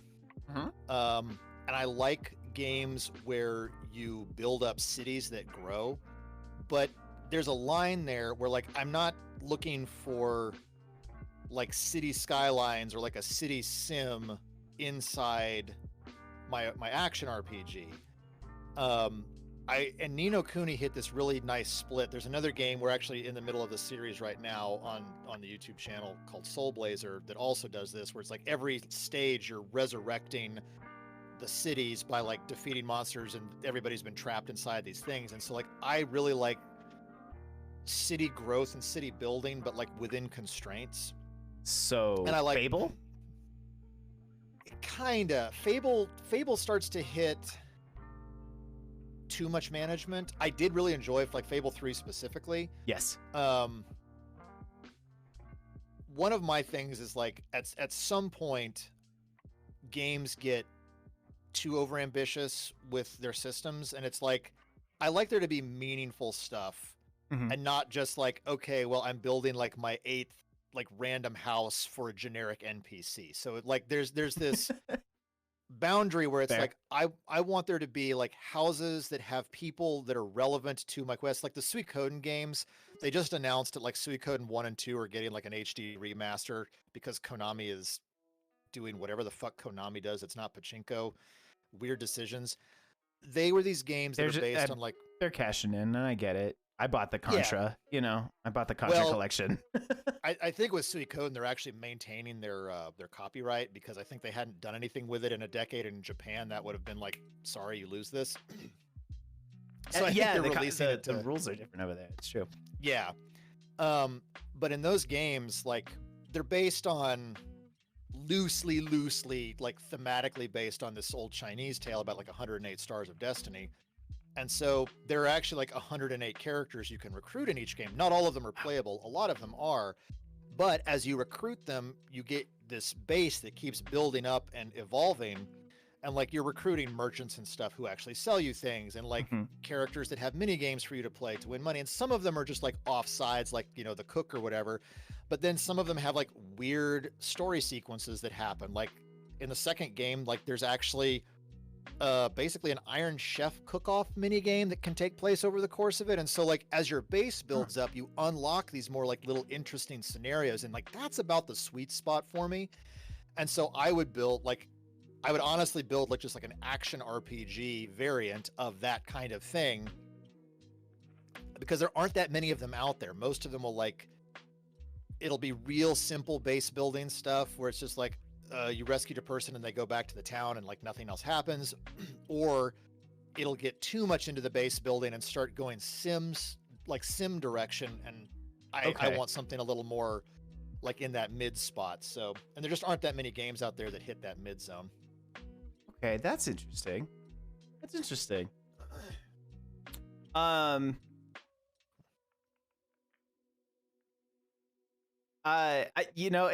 tough question because like the kind of game that I would want would be like one of my favorite aesthetics is tiny girl big sword. So but like that exists in so many different ways, like Code Vein, right? Like Code Vein was like, I know it was totally just a Souls game ripoff, but tiny girl big sword, and so I was like, fuck yeah, I loved it. But like, would I want that in something else? Because one of my if I had to pick a favorite game, like gun to my head, pick a favorite game of all time, Symphony of the Night, So would I want something similar to that where, I kind of go around, but then it's like, well, Blasphemous exists already. It's like, yes, Blasphemous is good, but there's only one weapon that you get, and like, it's not, it gets a little repetitive, and there's like, not a ton of fast travel. So it's pretty, there are times when it's fucking brutal to like have to, it's a perceived difficulty type of thing. I don't know. There's something that like I want somewhere mixed in like the Metroidvania realm, with that kind of aesthetic, and I have no idea what the storyline would be. But I love Metroidvania games. Hollow Knight was huge. Loved Hollow Knight. Loved. I really did enjoy Blasphemous. Despite the shortcomings that are already there. Did you play Bloodstained? Oh fuck yeah, I platinum Bloodstained. Nice. I was like, I'm fucking doing this. And one of the fucking trophies is so stupid. You have to, it's item collecting, obviously, and that specific item only spawns from one enemy, and it's like a 0.5% chance of that item spawning out of that enemy, and you got to get like 4 of them. It sucks. Yeah, and I'm like, Egon. That's flashbacks to Symphony of the Night, and on my old PlayStation, like I've got if the memory card even still works, where like I had a nearly perfect save, and there was one item that I could never get to drop. I spent nights trying to get it. Wasn't even a good item. It was just like I wanted a complete item bestiary. And when they re-released it like on the PSN with like, it also has like, I think the Rondo of Blood with it or whatever. Yeah, and they had to change the voice acting. Ugh. Yeah, I was playing back through it, and I got like 4 of that damn thing, and I'm like, what? You're like, You're like 15 years too late, asshole. Like, stop. I mean, I fucking absolutely love the shit out of that game, and I love the old voice acting like so much. It like legit holds a special place in my heart because I remember that was like one of the first games that I ever even owned that had voice acting. You steal men's souls and make them your slave. Yes, right? Mankind ill needs a savior such as you. What is a man? What is a man? I remember being really upset that you're like scripted to lose the first battle, like lose, whatever. It's all such a fucking, and then they like introduce like immediately you're this crazy powerful guy and they're like, now you got to get back there, Yeah. In almost a Mega Man X style almost a Mega Man X style where they show you Zero and they're like, this is what you could be. Zero fucking rules. You're a pathetic little loser, Mega Man. But you can get there. And you're like, yeah, I will get there. Bigger Ultra, what's up? Late as always. Yeah, you're always late, but it's all good. I appreciate you. Favorite game of all time to play? We were just talking about this. And favorite game you had some part in creating? That's a question for this guy. Yeah, that one's okay. So favorite game of all time to play. Oof. I find myself, I often go back to Okami as a game that I play a lot. Okami? Yeah. Oh, yeah. Asking me favorites is always bad because like I align things in like tiers. So it's like I'll have like, here's a tier of things that like based on like this is going to be something in here will be my favorite today. Give me give me a couple in like the double S tier, like tops. Yeah, so I mean Okami's going to be in there. Beautiful game. Super Mario Odyssey is going to be in there. Really? Yeah. Link to the Past and Link's Awakening are going to be in there. I think Super Mario Odyssey is like one of the best designed games that have in like probably the past 10 years. Like the attention to every little thing and every little corner is almost immaculate. Like, is that just that Nintendo polish right there, It is, but it's more. Because like I actually have and I this is not like a judgment on anybody who likes Breath of the Wild. It's a great game, but like I do not think that Breath of the Wild for me is like, and I am historically a Zelda person. I don't think it's nearly as good as I would have liked it to be, just because it misses some of my marks. Right. I think there's a lot of like, it's more like an experimental sandbox to what is hopefully going to be the next one. Yes. Hi, Meeks. I see you there. Hi, Meeks. Hang on. Hi, Meeks. Oh yeah, we're podcasting. That's right. Yeah. So like, we have to be very quiet about. Tell me a little bit more about specifically being a white guy with a microphone. Well, I have to hold the microphone right here. I grew a beard, first of all. I mean, that was I did see that. I did see that. Yeah. Yeah, that's really part of internet clout is having a beard. Yeah. I mean, once you get to a certain point.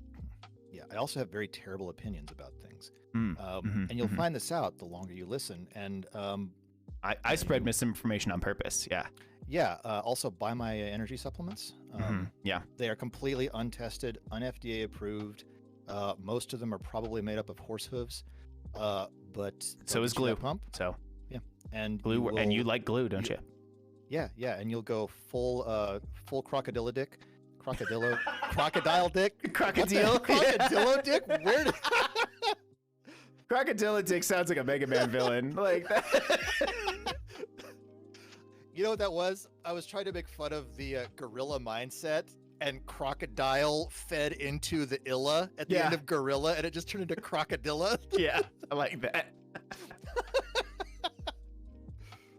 But also, the other question that you had was your favorite game you had some part in creating. So I'll caveat this with nothing I have worked on has been like super high profile. And honestly, I think one of the I think there was this one project that we worked on, and it never actually made it to be a game. We took it to, I think it was IGDF, which is the Independent Game Developers Festival. Mm-hmm. I'm not even sure you can find the trailer for it anymore. You can find anything if you look hard enough. It was called Zog the Robot, and like it was, in basically, I mean, the trailer's from 2013. It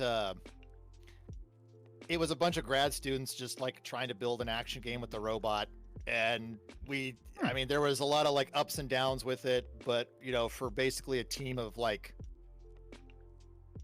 12 people making kind of like a Devil May Cry-ish thing with a robot. It came together at the end. Like the trailer is still up on YouTube. Let's check it out. And yeah, like it was, it's gonna look like an unpolished project, but I did a couple of things. I did the music, but I also did like I was also in a motion capture suit for the heavies. Oh, nice. For the heavy robots, because like I'm 6'1" and I'm big. So like I was carrying around like the canvas canopies that like have the really heavy metal frames that like expand out for like deck parties and stuff like that. Yeah. We had one of the heavies in this game carry like a Gatling gun, and so we just had one of these canvas things folded up and inside its carrying case, and I was just like lugging it around in a motion capture suit to get the capture for the heavies. So that was was fun. I like that a lot.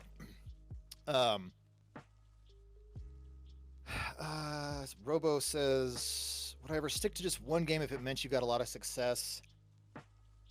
I don't know that I could. Like mentally, I don't know that I could, even if it was, because I would like I go back to Final Fantasy 14 all the time. Like that's my kind of like constant. Sure. I could see myself streaming Final Fantasy 14, but a lot of people do. I think, and this might be current me talking, where I don't have a huge community yet, and so like I would be really self-conscious about being quiet a lot while I'm just playing. Yeah. I'm not good at just talking to nobody. It is a very difficult thing. Yeah, and I'm always very impressed by streamers who like push through and do that. Like it's just not something that's natural for me. Sure. Yeah.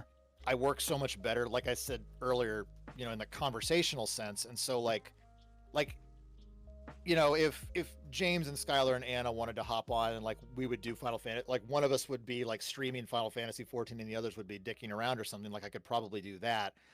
But I would inevitably want to play other things because I think there's lots of stuff to talk about. I mean, I can share pieces of like what's going on and like I can have conversations over any game, but I like the variety that other games offer. So like maybe I could hit on like a 60% of the time one game. I mean, we did Power Wash Simulator for like 3 weeks because I fucking love that game.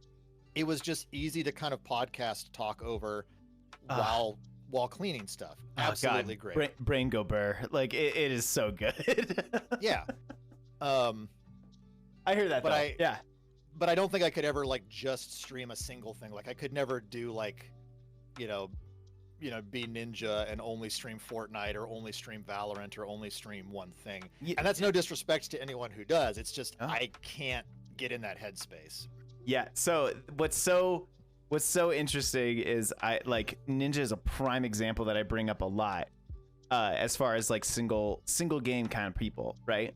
Yeah. Ninja has this huge audience. It's like 25,000 to 30,000 people that like watch him concurrently, like, which is just fucking mind-boggling to me. While he's playing Fortnite, but then like he came out at one point was like, listen, I need like a 2-week break from it, man. Like I it's exhausting and I want to do something else. And he did something else. And while this is like, you're like, oh, fucking boo hoo. But like, like, he went down to like 6,000, 5,000 people when he played like something else. Yeah. Again, you know, boo hoo. But like, I get it though. Like, I mean, it's such an erratic, like, I don't even have a boo hoo reaction to that because it's like, you do get, I mean, to our earlier conversation about like getting typecast as an actor, and it's like, like the idea that how you live your life is now so precariously balanced on like basically being inhuman to a degree. And that's not like calling him out on a personal level, but it's like, it is not human nature to just single in on something like that for so long only. Like, that's just not how we are built. Like, we need novelty, we need change, we need like things to keep stuff fresh. We burn out when we don't get these things. Like, so it's weird to me that like, it's weird to me that in the same breath you could talk about how like people in the workforce need to be allowed to have broader opportunities and like more free time to themselves, and then also like jump on a streamer and say, you know, boo hoo for losing like 2/3 of your audience because you deigned to like be a human for a little bit. Like, that's messed up to me. I agree. So while yes, from a monetary perspective, sure, like, I mean, I guess like on a like lip service level boohoo, but also like, that's not a cool situation for a person to be in. So like I mean, he got a freak out. Like, I don't even watch, like, I don't even watch Fortnite. I like, but that's what level, like, my algorithm is not tailored to anything ninja related, but that's how big of a deal that made, that he like just freaked out and like quit on stream, whatever, a couple weeks ago it was. It made its way, like, my TikTok, I see almost no video game content somehow. I don't know how that happened, but it happened. But that made it through. Interesting. So like, I mean, it was like a big enough wave somewhere. And like, I mean, I don't know anything about the guy beyond like, I don't know what his personal life is. Like, I know I think the only thing I know is like, he's got that weird thing about, I won't stream with women, and I'm like, well, just grow up. But he's also a cannibal. Fair. But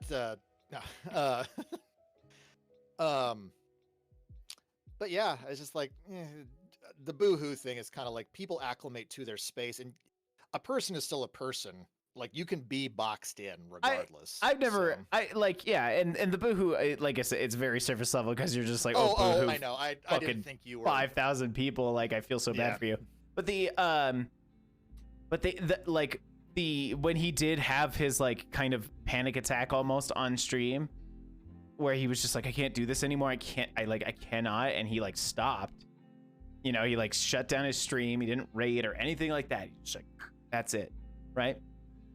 And I go like, and I kind of think about it, and I will, well, yeah, like, I can only imagine you just get like so backed into a corner as any sort of content creator. I think I would have the same fucking thing. Yeah. Yes, Fortnite brings me more monetary success, but like, monetary is only kind of like whatever in the long run. I'm gonna make that money eventually, so fucking whatever. Like, I think it's hard for us to kind of even picture what that's like. I feel like people make it out. People conflate things, and they are able, I think people are inherently able to actually understand the mentality that's going on there, but because they have conflated the monetary success with the activity, they make it out to themselves as though like that person isn't still feeling this way in the moment. Like, somehow having money in their bank account changes the emotional response at that like core human level, right? Like that biological, physiological level, which money can buy you treatment. Money can't like change the way you feel. And like, even with treatment, things take time to get better. So like Right. none of that really has a material impact beyond knowing you have access to get help. And it's like I remember when I first started playing MMOs, because I didn't start playing MMOs till the Wrath of the Lich King expansion in WoW, just partly because, you know, having dial-up as growing up, and then Imagine that sounds brutal. and then like, you know, not really. I bought PS2 games. I didn't pay for you know, like monthly subscriptions through college. So it wasn't until I met Skylar, because he ran a WoW guild, and so I joined his guild and got really, really into the game. You know, like I said, we did all that hard raiding and stuff. But after the next expansion came out, so we've been playing about a year, and I had been making a bunch of money. Like I typically always have a lot of money in MMOs just because of the way I play games.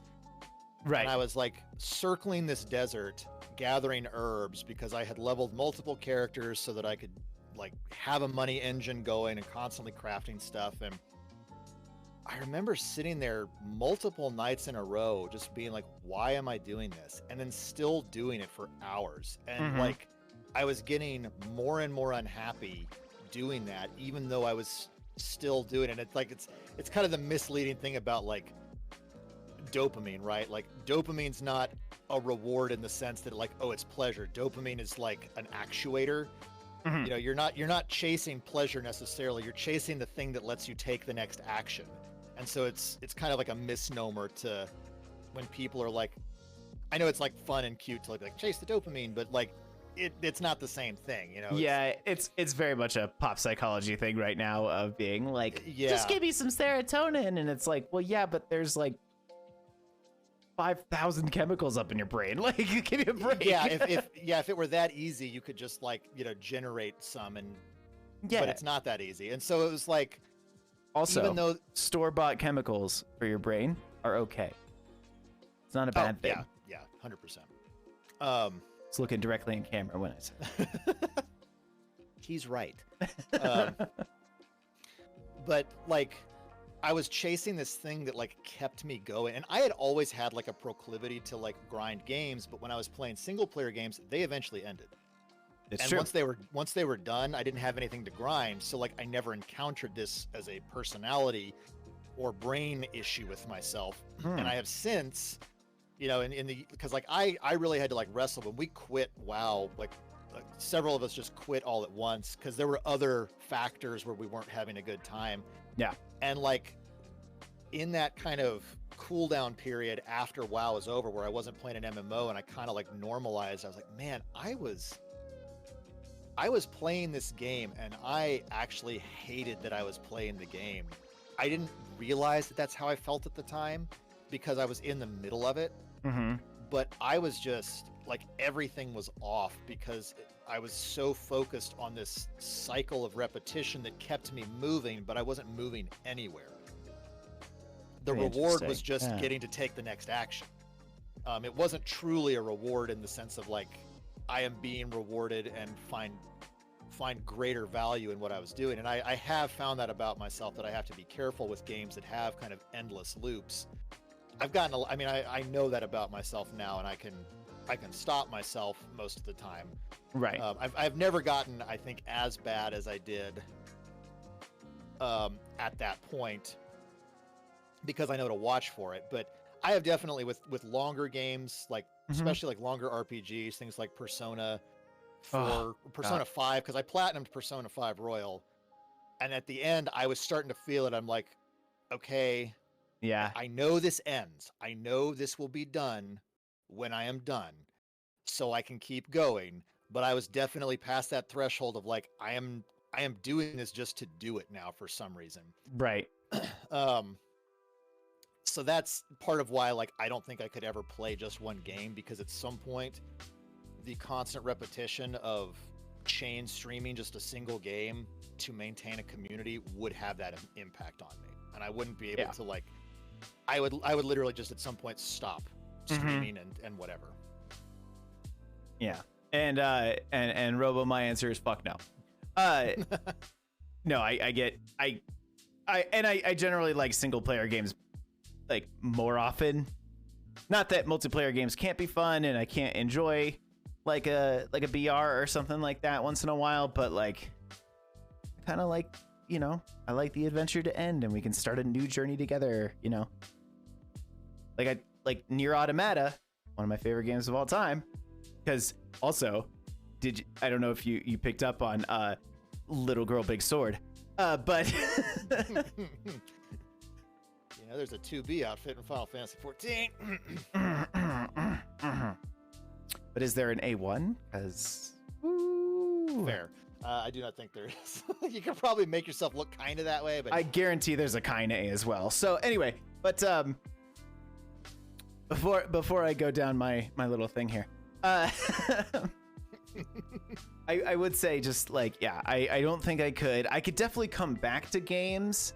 Like I've come back to Power Wash Simulator because I fucking love it because it makes brain go burr, right?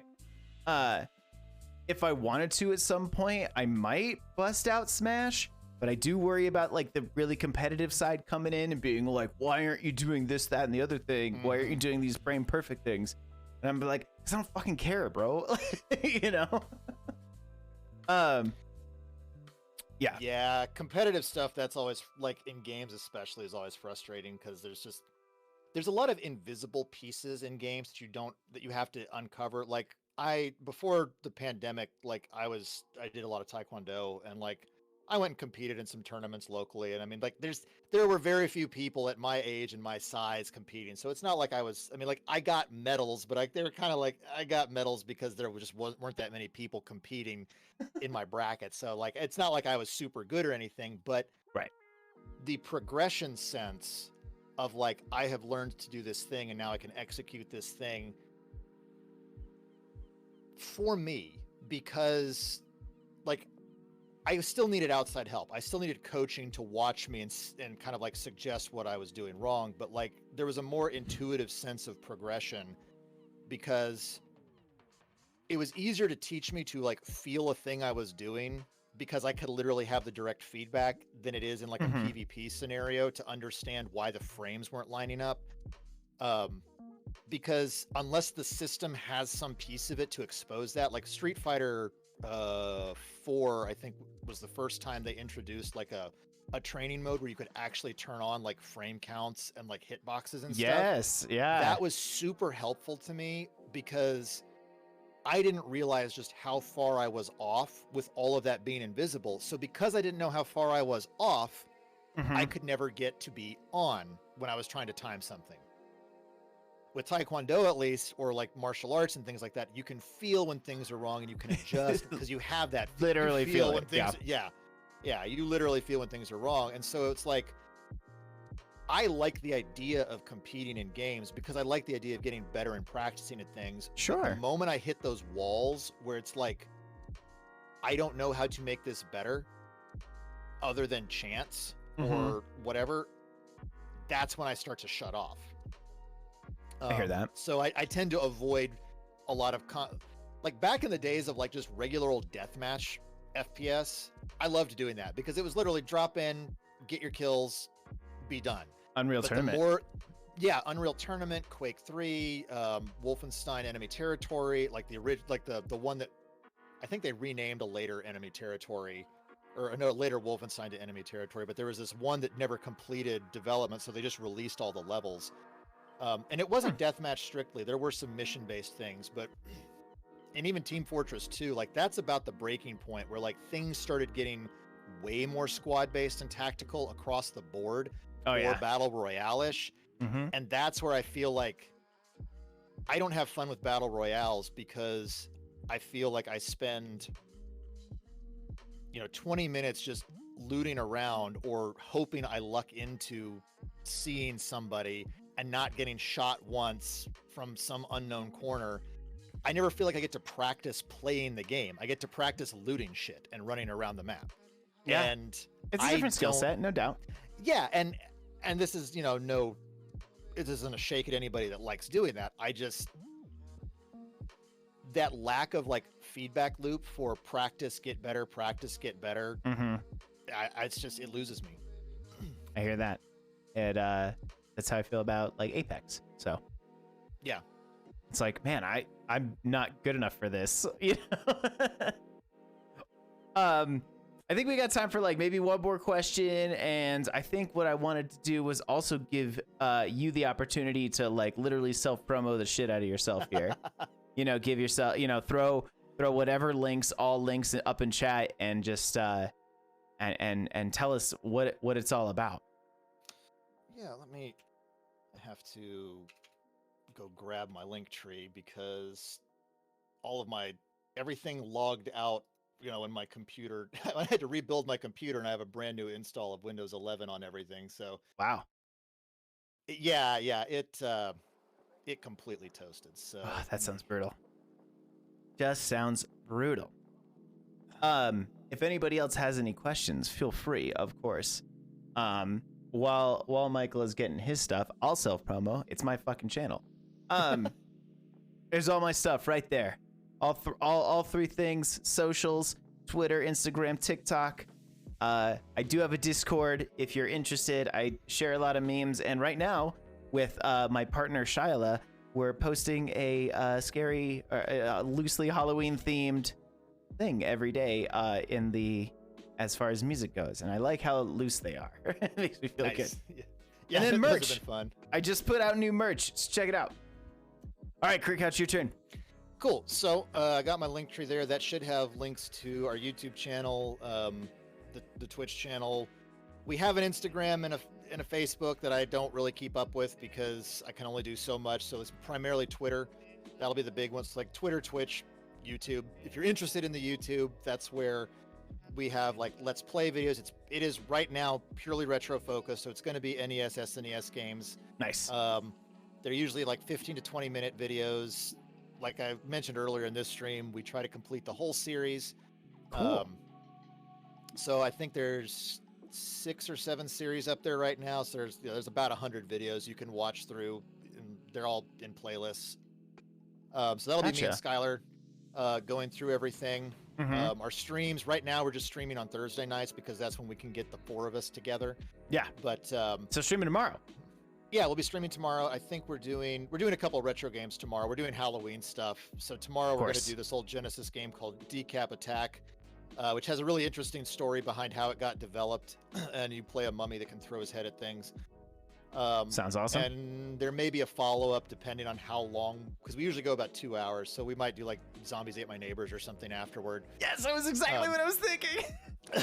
Yeah, a lot of people have said that one. So fucking love that game. We may just have to do that one. But yeah, we'll be doing some other Halloween games all month. I think like at one point we're going to do Maniac Mansion. We're going to do a Day of the Village, like Resident Evil Village. Yeah. And we may be expanding that into some more stuff. Like, you know, my sister, Mr. Moon Eyes there, she has her cozy game stuff that, you know, we're probably going to get up and off the ground. So it's like the CritCouch presents. It'll still be at our channel. It'll just be different overlays and stuff. Gotcha. Okay. So we'll be looking to expand some of that, but a lot of that'll all be driven and announced through Twitter specifically. So yeah, if you want to follow us on Twitter, that's where we'll post anything. And we've got plans, you know. It's all just moving forward now and getting stuff done. And that's wonderful. Yeah, definitely an amazing like way to go through things and kind of continue the just kind of that building and the community stuff. And I'm excited for you. I really am. I think like that retro stuff like definitely has its audience, and definitely like it might take a little longer. I mean, I don't know. We went all over the goddamn place. So like, I don't know, but it's, I really appreciate all your input. And I know we didn't dive too much into like mental health stuff, but that's not, you know, that's not exclusive. I think we kind of did, you know, we talked about like the kind of like, it wasn't specifically about the mental health across the board, but I feel like talking about like the RSD sort of stuff and like the way I have engaged with everything has really been figuring out why I function the way I do and like coming to terms with a lot of that. So, I mean, it may not have been as explicit, but I think it was woven through everything. No doubt. Yeah, it was definitely woven, and I did my best to kind of be like, what do you think of that? I also talk a lot, so it's easy. If you ask me a question, you're gonna get all kinds of answers. Then I don't think that's a bad thing at all. So let's see here. Oh, okay. I know who we're gonna read. But yeah, I super appreciate you, man. I definitely I know I say this at the end of everybody's stream, but definitely check out the Crit Couch. They have all sorts of different content to consume. All this different content to enjoy. You know, they do YouTube stuff, and that's like constantly coming out, right? Pretty consistently. Yeah, 3 times a week. Oh, and I did forget. Oh yeah. My Discord is like it's shared with Queen Navi Dean, if you know. Yes. Know Navi, and then also Court of the Cauldron or something like that. Yeah, Court of the Cauldron and like Wizard Hut and Ruby. Mm-hmm. I am looking for a link to it that I don't immediately have, but I think if you get like the invite link, you can. That's what I'm looking for. I'm looking for like a permanent invite link or something because I don't have a. Oh well, if Navi were still here, we could grab it from her. I don't know if she is or not. It's all good. It's all good. If you're in one of those, you already have access. You can just tag yourself. If not, you know, you can send me a message or something on, you know, DM me on Twitter, send me a message on Twitch at TheCritCouch, and you know, I'll get you a link to that because I just don't know where it is in all of these channels right now. I'm still getting used to all of the layout of this Discord, so. I will say it is one of the more organized Discords, actually. You say as someone who runs his own Discord. Yeah, and yeah, nothing. What are you fucking saying? Anyway, yes, I super appreciated it. Thank you all for being here. Thank you for everybody who asked questions or shared some of their own stuff. You know, sometimes these topics can get a little heavy, so I appreciate the people who are willing to kind of either sit with it or sit through it. I enjoyed kind of getting to hear. I also liked hearing kind of some of the other chirps from the other Couch members. Like when James was like, I'm not leaving until I get 8 fucking figures. Yeah, I'm stuck with his ass. And I was like, wow, not even 7, 8 figures. So with someone making me rich, I need to get rid of James. Yeah. Wow. 10 million minimum. But he's always wheeling and dealing. Listen, that's not a bad deal. Man. Yeah, and I'm stuck with her. And the sister's probably a more difficult, right? I would say. I mean, we're like polar opposites. Like I'm 6'1" and she's 5'4", so I mean, there are ways I can get rid of you, Anna. I just don't want to. So, how far can you throw her? That's okay. She actually punches really hard. So good. That's what we want. All right. So what we're actually going to do here. Oh, stealth, and stealth is Michael's weakness. So. Yeah, I don't fit under things. Same. I am also a large human. Which I talked about this on another stream, but like I work with kids, like I'm a child therapist, and being a large human with small children. Mm-hmm. Some of them are like, you know. So I do a lot of sessions on the floor. My dissertation advisor was 5'2" or 5'3", and so like when they had to like put the hood on me, I actually had to like squat down on the stage so that they could drape the hood on me. I did the same thing. All right, where did they go? God damn it. Oh, there they are. I'm gonna raid into a future guest on the show. Nice. Kincaid. Kincaid's playing some Batman. Arkham City. great game, if I do say so myself. Not the best game ever. Like, I know it got like 10 million awards or whatever, but still, you know. I think voice acting is huge in the Arkham games, which like elevates it a lot. Mm-hmm. Well, that and like people just kind of inherently give Batman passes for lots of things, which isn't to say that like Batman has bad quality, but I think Batman has just this such fixture in people's minds that like it's a lot easier to be a mediocre Batman and do okay. That's so interesting. Yeah. Just be like kind of not the best Batman, but like, you know, all right Batman. You have to go like real Joel Schumacher to like make people mad at your Batman. Like like bat nipples and stuff. Yeah. Yeah. But even then, some people really like that film. So yeah, that's true. I mean, like there are campy parts of that to love well after the fact. Like, oh yeah. I think my favorite joke that I was doing I was making fun of for a while was the Bat card, where he just whips out his fucking credit card. It's just like Batman on right. it. Yeah. He just fucking whips it out. He's like, just put it on the card. It's like, oh, that's so fucking stupid. Yes, we're gonna raid into Kincaid MK. She is a VTuber furry streamer, which is very interesting, and I look forward to asking all sorts of questions about that. But we're gonna raid into that. Again, thank you so much for being here, Michael. You've been great. Thank you so much. Thanks for having me. This was really fun, man. Yeah, I enjoyed this. I had a great time. I super appreciate you coming out. And all the viewers who came out, people who followed, subbed, all that stuff. I know my alerts don't explode in the middle of my thing like they usually do. But I had some feedback and I listened and I was like, actually, I kind of like that better. Instead of fucking like, hold on, I can't hear you because I have that one thing screaming. Oh my God, you're so fucking cute! Like that, screaming. Thank you, Dark Vanguard.